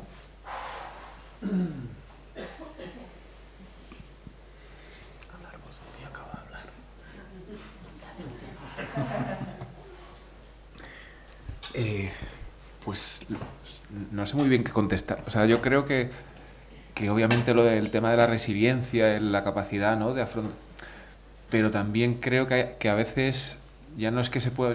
Me gusta mucho lo que ha planteado Pablo pensar qué hacer después, pero sobre todo pensar qué hacer antes, ¿no? O sea, que creo que mucho trabajo tiene que ver con la prevención, ¿no? Yo creo que en todo lo que se hace de prevención se mira mucho más al cerebro que al entorno, ¿no? Y todo lo preventivo pues tiene que ver con... O sea, que me gusta mucho porque me parece como muy complementario con todo lo que se ha hablado, ¿no? El pensar cómo prevenir que pasen determinadas cosas. Es verdad que una vez que pasan, la respuesta del profesional, yo creo, por lo menos es un reconocimiento, porque es verdad que a veces hay cosas que hacen mucho daño. O sea, no solo una cuestión de resiliencia, ¿no? De si eso se supera o no se supera. Yo creo que también he trabajado con gente que le han pasado cosas que es bastante difícil el hablar en términos de resiliencia. O sea, yo creo que la gente en general aguanta mucho más de lo que podemos pensar. O sea, que creo que el concepto este de la resiliencia es que la gente es resiliente. O sea, la gente con la que trabajo es resiliente. Han aguantado cosas tremendas. O sea, yo creo que a veces hay también un reconocimiento de la capacidad que tiene la persona para aguantar. Y yo creo que eso a veces no se da. No sé si me estoy explicando, pero como que a veces es muy bueno que alguien te reconozca que has sufrido mucho y que tú no tienes un problema tuyo individual, sino que realmente has tenido una vida muy difícil. Y para mí eso es porque si no entramos en el discurso este que decía Paula de lo de la superación o superación, es que a veces, esto Judy Herman lo plantea muy bien, hay cosas que hacen tanto daño que el concepto de recuperación, bueno, pues es un poco de como si fuera algo individual, ¿no? Que tú te recuperas si lo haces bien, ¿no? Y yo creo que hay veces que hay determinadas biografías que yo he conocido que la verdad es que son auténticos resilientes porque siguen vivos ahí, o siguen vivas ahí. Y no sé si con esto te contesto, pero que creo que a veces el reconocimiento de la biografía del otro es una forma de reconocer su resiliencia, ¿no? No creo que... No sé si es lo que se me ocurre. No, tampoco... No sé si queréis... Bueno, sí. A mí hay una cosa sobre el concepto que sí me gusta además, ¿no? Creo que estuvo hace 3 semanas por aquí Boris Cyrulnik y bueno, pues siempre que se le escucha es una gozada porque yo creo que él de alguna forma las experiencias que vivió en su momento a nivel personal le podían haber conllevado a hacer síntomas de este tipo, ¿no? Y yo creo que ahondando y por lo que él, cuando yo le he leído y he escuchado, me gusta de él, que es un poco lo que planteaba, lo que demandaba Paula. ¿Qué es lo que realmente favorece una experiencia resiliente? Pues alguien que se preocupe, que te cuide, que te acompañe, que no te juzgue.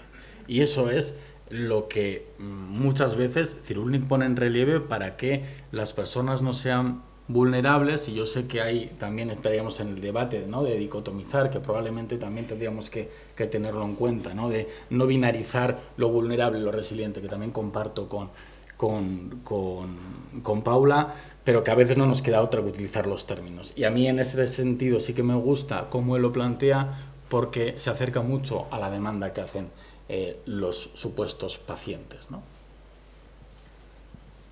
Sí, bueno, en relación a esta tercera ponencia, cuando hablas de violencia de género, ¿a qué género te refieres? Pues evidentemente la violencia que ejercemos los hombres sobre todo lo que no entra dentro de la categoría de hombre cis y todo lo que sale de ahí sería eso, lo que yo entiendo como violencia de género, ¿no? Claro, es que siempre está referida a un género, ¿no? No. No, está referida, yo a lo que me refiero es a que quien la ejerce es un género, pero sobre quien se ejerce hay una diversidad de géneros y de formas de identidades que son múltiples, que yo creo que es diferente. Sí, bueno, puede ser mayoritario, pero esto todavía está por estudio, ¿no?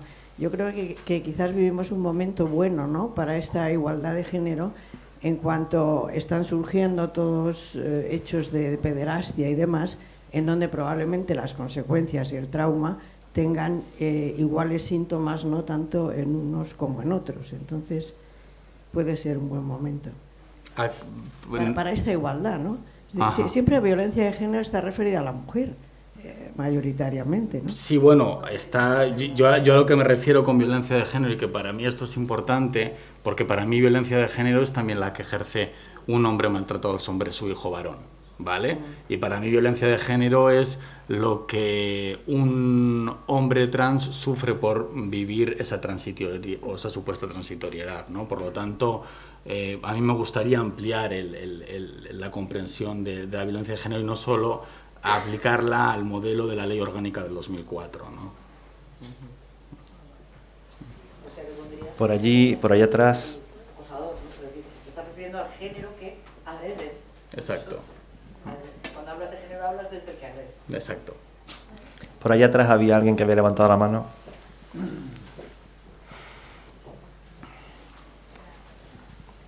Buenos días. 2 preguntas. Una va para Miguel y otra para Paula.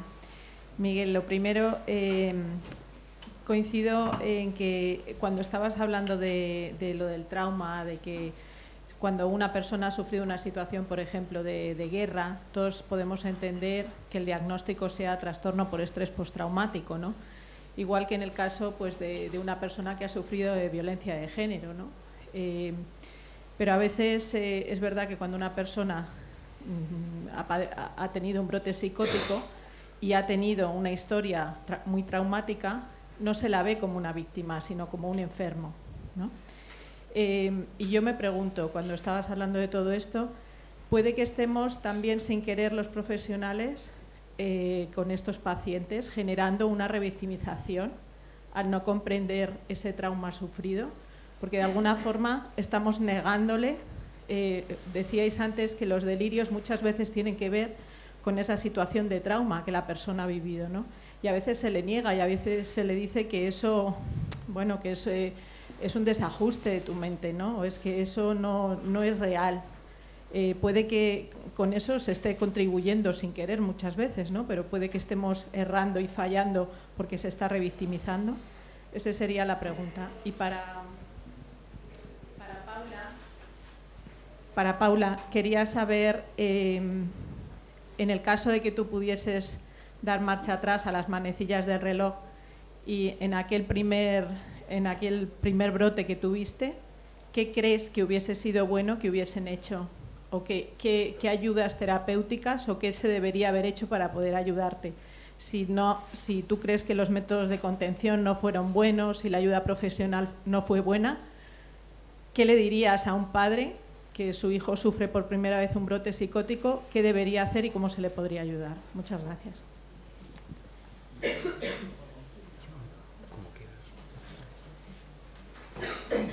ver, es una pregunta muy difícil. A mí me hubiera gustado... Sí. Pero me hubiera gustado, lo ideal sería que alguien hubiera avisado a mis mejores amigas y mis mejores amigas me hubieran llevado a su casa y me hubieran abrazado. Pero yo no estaba en condiciones de pedir eso tampoco, porque yo estaba dentro de una película de terror en la que solamente había amenazas de violencia muy cruel para mí. Era el único destino que yo veía en ese momento.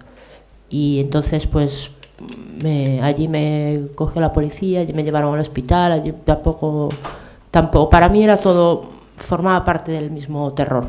No había, o sea, en ese momento no había distinción entre el terror metafórico y el terror real de toda esa, no sé, personas desconocidas abordándome, llevando a sitios que yo no sabía dónde me llevaban, o sea, todo eso.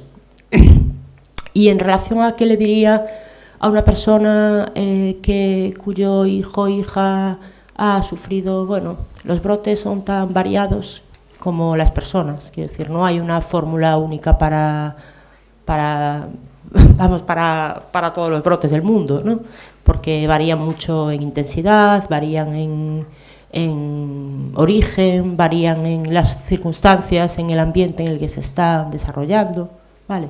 Es decir, no es lo mismo, varía con la edad, es que no sé, o sea, yo lo que hay un libro, ¿no? que yo no he leído, pero recomiendo porque sé que lo puedo recomendar aunque no lo haya leído, que es Comprender la psicosis y la esquizofrenia, que tú lo conoces, ¿verdad, Miguel? Tú lo has leído, Está bien, lo puedo recomendar, lo sabía. Vale, no lo he leído porque últimamente tengo menos tiempo para leer, porque estoy con las oposiciones y esto, y no tengo mucho tiempo para leer así cosas muy largas, pero como ya sabía de dónde venía el libro, ya sabía yo que iba a estar bien, que se puede recomendar. Yo le recomendaría que leyeran ese libro y que le diesen muchísimo cariño a ese hijo, a esa hija, y que, bueno, que tuvieran en cuenta todo lo que acaba de comentar Miguel, que al final ha hablado básicamente ha hablado, que a mí me suena un poco hippie lo que voy a decir, pero en realidad es así, no quitando el elemento hippie. Ha hablado de la comunicación no violenta, ¿no? Has hablado de eso. Y entonces, pues que por supuesto que intentaran tener con ese hijo o hija una comunicación no violenta, que le diese un margen para que eso se expresase, a ver qué pasa ahí, qué hay ahí, y bueno, y para no estar perdidos del todo, pues mientras tanto, pues que se fueran leyendo ese libro para ir entendiendo lo que le está pasando a su hijo o a su hija. Fíjate, a colación de lo que estás diciendo, estaba ahora pensando que cuando una persona tiene una experiencia muy traumática, para aquellas personas que asisten en situaciones de emergencia o de pues yo qué sé, de atentados, es verdad que cuando se ve a una víctima de estas características, en el primer momento, en el momento de asistirle, que acaba de ocurrirle el trauma, puede tener digamos, puede ser semejante el correlato de lo que le está pasando con un brote psicótico, es decir, porque está muchas veces, digamos que tiene mucha relación, ¿no? Y luego, con respecto a esto que estabas diciendo, se me planteaba otra pregunta. ¿Te ha perjudicado el diagnóstico de cara a opositar y a ser interina?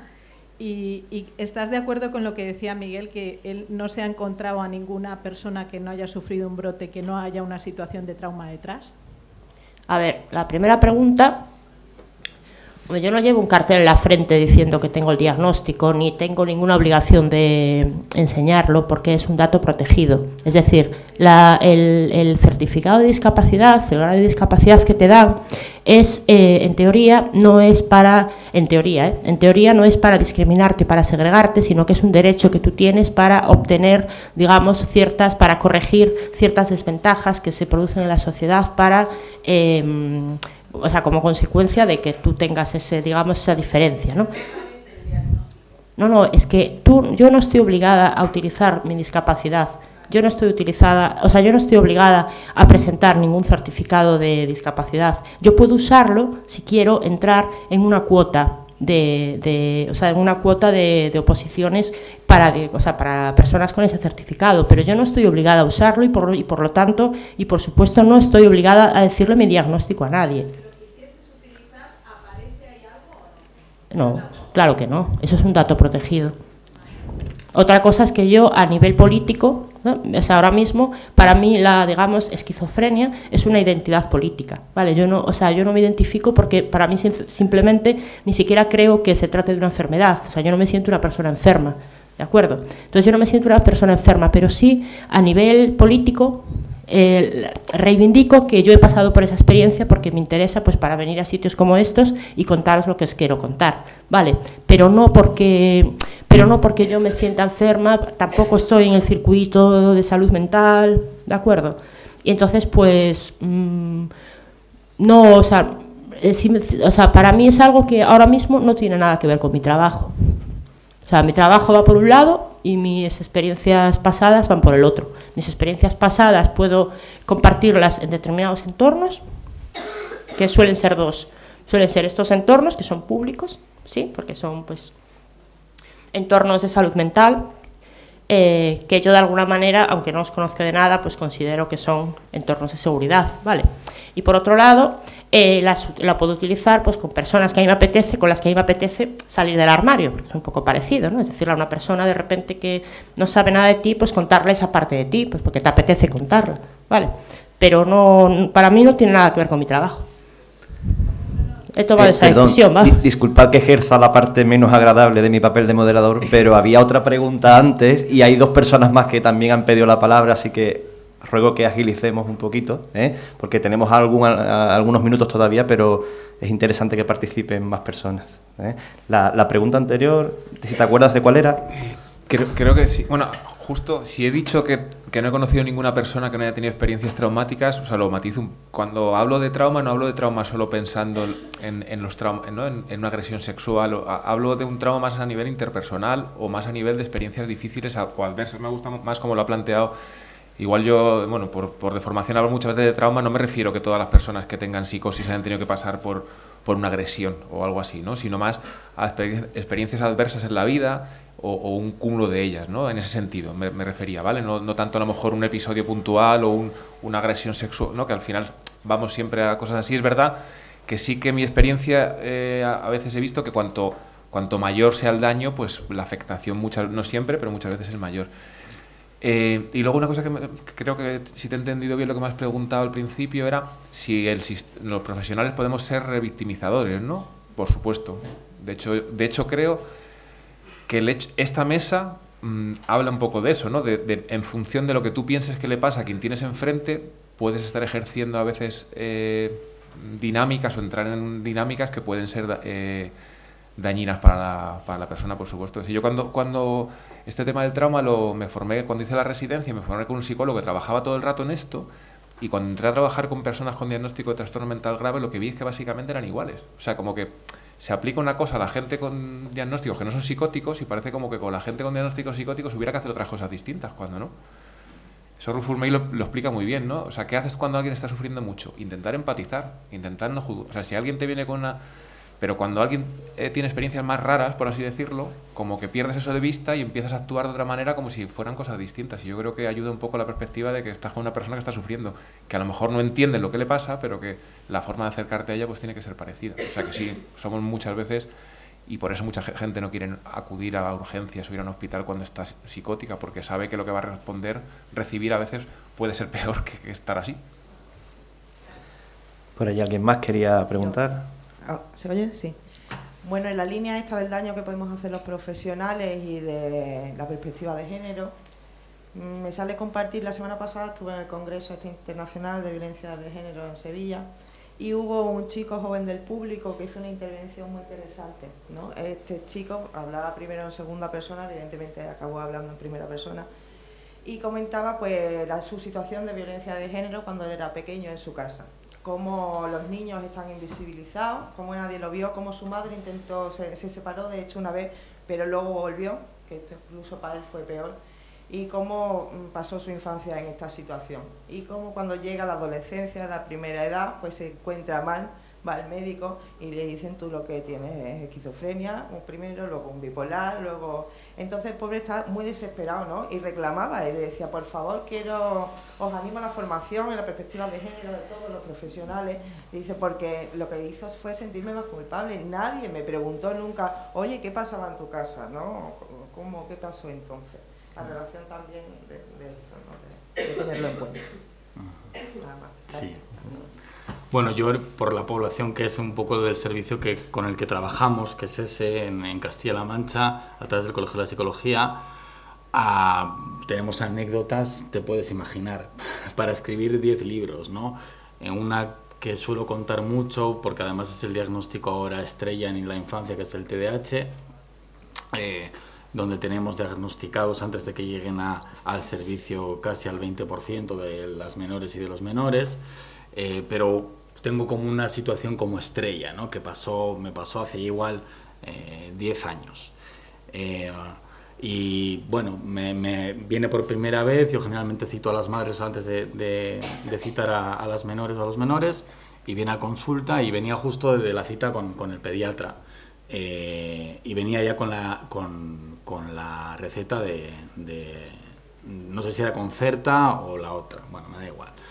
Y en ese momento, bueno, empiezo un poco a indagar sobre la historia y me dice que, pues 10 años atrás, o 9, el crío creo que tenía 10 años, y pues 9 años atrás, cuando el crío tenía meses, el hombre le clava un cuchillo en el cuello a la madre y sobrevive justo, ¿no? Luego sí que es cierto que ya podía hacer vida normal. Evidentemente el hombre ingresa en prisión y justo el niño 9 años después empieza a hacer síntomas supuestos de TDAH, ¿no? Está muy inquieto en clase, desde el propio colegio se abre el protocolo, se le hace la derivación a pediatría para que le hagan el volante a salud mental. Y casualmente esos síntomas empiezan a florecer cuando el niño se entera de que el padre va a empezar a salir en tercer grado a tener visitas con él, ¿no? Nadie, ni en el colegio, ni en pediatría, le habían preguntado sobre la historia y ya tenía el diagnóstico puesto y la receta debajo del brazo de la madre para ir a comprar las anfetaminas, ¿no? Por aquí hay otra pregunta.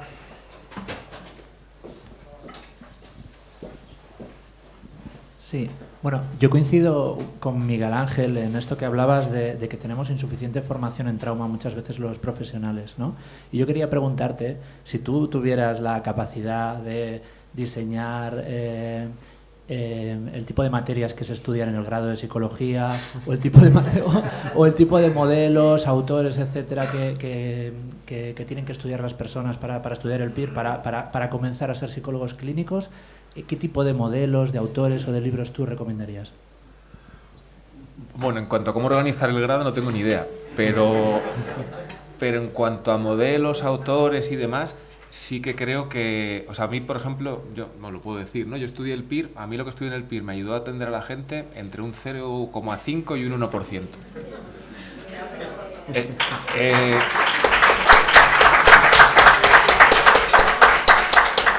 Y esto tiene que ver también con todo lo que estamos hablando. O sea, si tú te tiras estudiando una serie de cosas que cuando tienes a alguien que sufre no te resulta útil, aquí hay algo que falla. Por ejemplo, en Reino Unido el año pasado vino a Madrid de las casas de crisis para mujeres, no sé si algunos estuvisteis o lo habéis escuchado, que trabajan con el modelo de trauma informado, por ejemplo, ¿no? Ese modelo, ese enfoque, hace que tú veas a las personas a las que atiendes y veas cómo ayudarles de manera completamente distinta. Yo creo que lo que nosotros estudiamos muchas veces nos distancia de las personas. Entonces, pues, por ejemplo, el que ha comentado Paula de comprender la psicosis y la esquizofrenia, el libro de Judy Herman de trauma y recuperación. Yo creo que toda la gente que se dedica a trabajar en esto tendría que leer ese tipo de... John Reed, Richard Bentham, Lauren Moser, o sea, se me ocurre un montón de... Bertrand Caron, pero es que... Joanna Moncrief, por ejemplo, también. Hay muchísimos autores, hay muchísima gente. El problema es que esa gente, tú te tiras estudiando una carrera 5 años, haces un PIR de tal y ni siquiera les oyes. O sea, no, ya no digo que los estudies, es que ni te suena el nombre. Entonces, claro, hay un problema y por eso a veces determinados discursos en determinados contextos suenan tan como revolucionarios. Es como decir, es que cuando alguien está sufriendo, cantidad de las cosas que la gente se forma en ello no solo no son útiles, sino que generan todo lo contrario. Porque claro, si cuando viene, el ejemplo de Pablo es como muy paradigmático y que nos pasa a todos. Si tú cuando viene alguien con un sufrimiento, lo que estás pensando es cómo encajarle en el DSM, en el CIE, en todo eso que has tenido que estudiar, todo eso lo que hace es que a lo mejor no te plantees eso. Ejemplos de esos hay muchísimos, de gente con cuadros psicóticos que de repente se ponen fatal y que la gente dice, pero ¿cómo se ha puesto tan psicótico? Claro, si no conoces la biografía, me recordaba el caso de una usuaria que tenemos en el centro que había sufrido abusos sexuales por parte de un hermano. Claro, 20 años después este hermano enferma y vuelve a casa. Y esa mujer se pone fatal, loquísima. Claro, si tú no conoces eso, lo que estás viendo es la esquizofrenia de una persona mayor que se vuelve a reactivar. Si tú conoces la historia, ¿cómo no te vas a volver loca si la persona que abusa de ti vuelve a tu casa después? Y eso pasa mucho, yo creo que tiene que ver con eso. Yo, vamos, creo que cualquier lectura... Hay páginas web ahora de activismo, de primeravocal.org, Math in America hispanohablante, ¿no? La web de la Asociación Madrileña de Salud Mental. Yo que sé, hay un montón de páginas web con materiales útiles que desgraciadamente pues no se estudian en la universidad. Nos queda tiempo para al menos una. Han pedido por allí atrás. Allí atrás primero, por favor. Sí. Y si conseguimos ser breve nos da tiempo para la otra también. Y con eso cerramos. Muy concreto, una pequeña reflexión al hilo de cosas que dice Miguel, que me gusta mucho lo que comentas, igual que del resto de los compañeros. Es una cuestión práctica, de cómo a veces efectivamente tenemos un discurso muy teórico y realmente aceptado y que va en la línea de efectivamente comprensión y demás de los pacientes, de nuestros enfermos mentales, de los pacientes, etcétera. Pero como muchas veces en nuestra práctica descalificamos, dándonos o sin darnos cuenta, precisamente todo ese discurso que mantenemos. Y un ejemplo que me pasa a mí constantemente en mis coordinaciones, cuando estamos tratando las derivaciones y tal, es que cuando una persona se nos empeora, siempre de todo el mundo el comentario que oigo es que la única causa por la cual le ha pasado esto ha sido que dejó la medicación. Entonces, quiero hacer un poco esa reflexión. No he conseguido, llevo 25 años quedándome solo, incluso en compañeros de tus centros con los que me relaciono permanentemente, o sea, no, es el silencio. Yo sé que no piensan eso, pero es como un silencio cómplice que a veces es lo que realmente lleva a que quede descalificado todo lo que pensamos con respecto a cómo deberíamos actuar. Y con respecto a Paula, muchas gracias realmente por tus intervenciones, no sé si es valentía o no.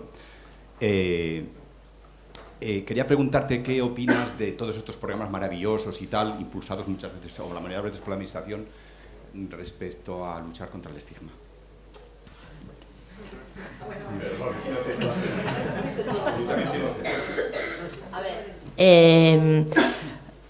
Me parece, a mí me da la sensación de que el 90%, detrás del 90 o del 95% de los planes o de las campañas contra el estigma está la industria farmacéutica, y no digo más. Quiero decir, adherencia al tratamiento, o sea, no, queredlos, que son buenos chicos, además, sobre todo si se toman la medicación y todo esto y hacen lo que dice el médico, son buena gente. Ese, para mí, es el resumen de las campañas contra el estigma. Y por aquí adelante hay alguien que había pedido la palabra también. Está dando mucho juego esta mesa de debate. Bueno, varias preguntas. Una en general, bueno, cambiar los grados es difícil, pero sí que es importantísimo, da igual el contexto para entender cualquier caso, es hacer una buena historia clínica. Sin esquemas mentales en el sentido de ponerle una etiqueta. A partir de ahí podemos obtener muchísimos datos. Si no, no podemos preguntar por estos datos cuando empieza, qué ha ocurrido, si el niño era tranquilo, porque esto, como eso, 80.000 cosas, ¿no? Es una cuestión. Yo sería un poco escéptico en cuanto al tema que toda la psicosis en general sea por trauma. Bien, yo lo dejo ahí, tal. Indiscutiblemente, de la mayoría de la psicopatología está creada por traumas grandes, tanto de eventos que se cuentan, los ocultos y los traumas relacionales, es decir, que son 3 tipos de traumas totalmente diferentes. Y hay una conmovilidad muy importante entre psicosis y trauma. Muchísimos traumas tienen los pacientes psicóticos, y eso es que es verdad. Y la mayoría de los cuadros, trastornos límite de personalidad y todas estas cosas van de lo mismo. Lo que pasa es que también hay algunos que son más de base orgánica. Hay una mezcla un poquito, pero no todo, pienso yo, que sean con todo esto, pero que sí que es importante. La psicopatología actual, hay muchísimo trauma que no se tiene en cuenta a la hora de abordar o tratar las cosas.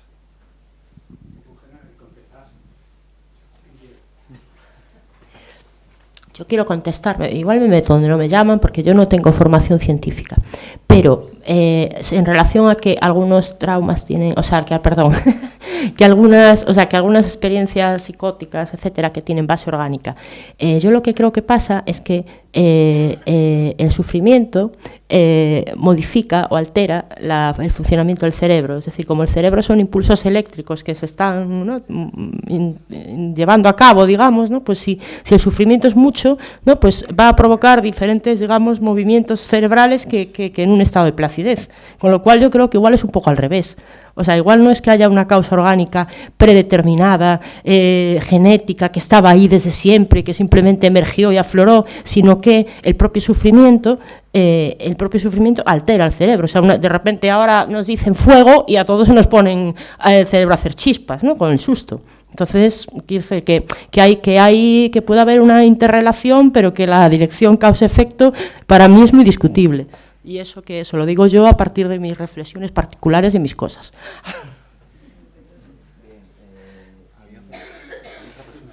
¿Hay alguien más que había pedido la palabra? Sí, ahí hay una más. Si queremos cumplir con el tiempo, te pido brevedad.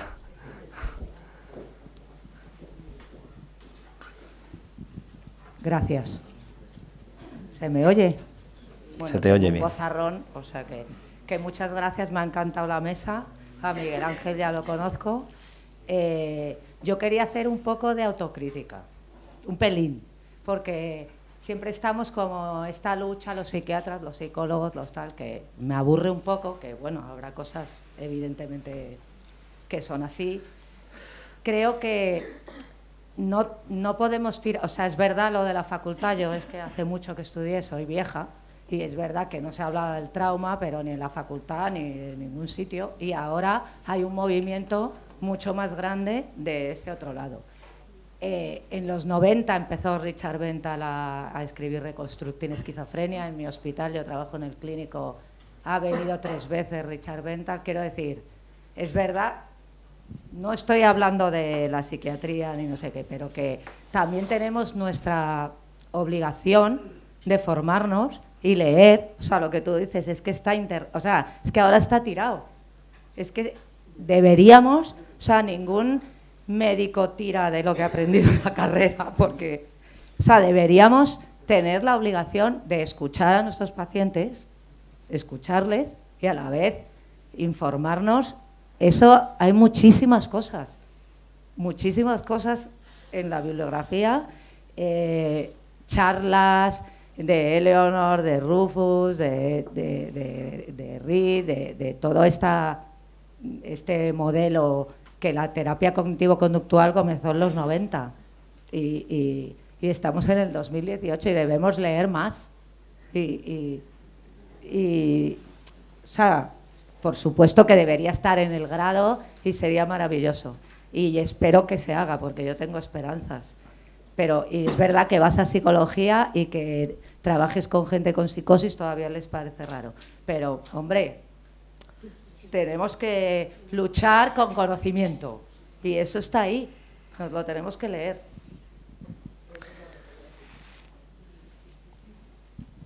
Bueno, pues gracias por vuestras preguntas, gracias también a ellos tres ha sido un placer para nosotros teneros aquí, gracias por vuestra manera directa y amena de darnos vuestras experiencias y cerramos aquí la mesa.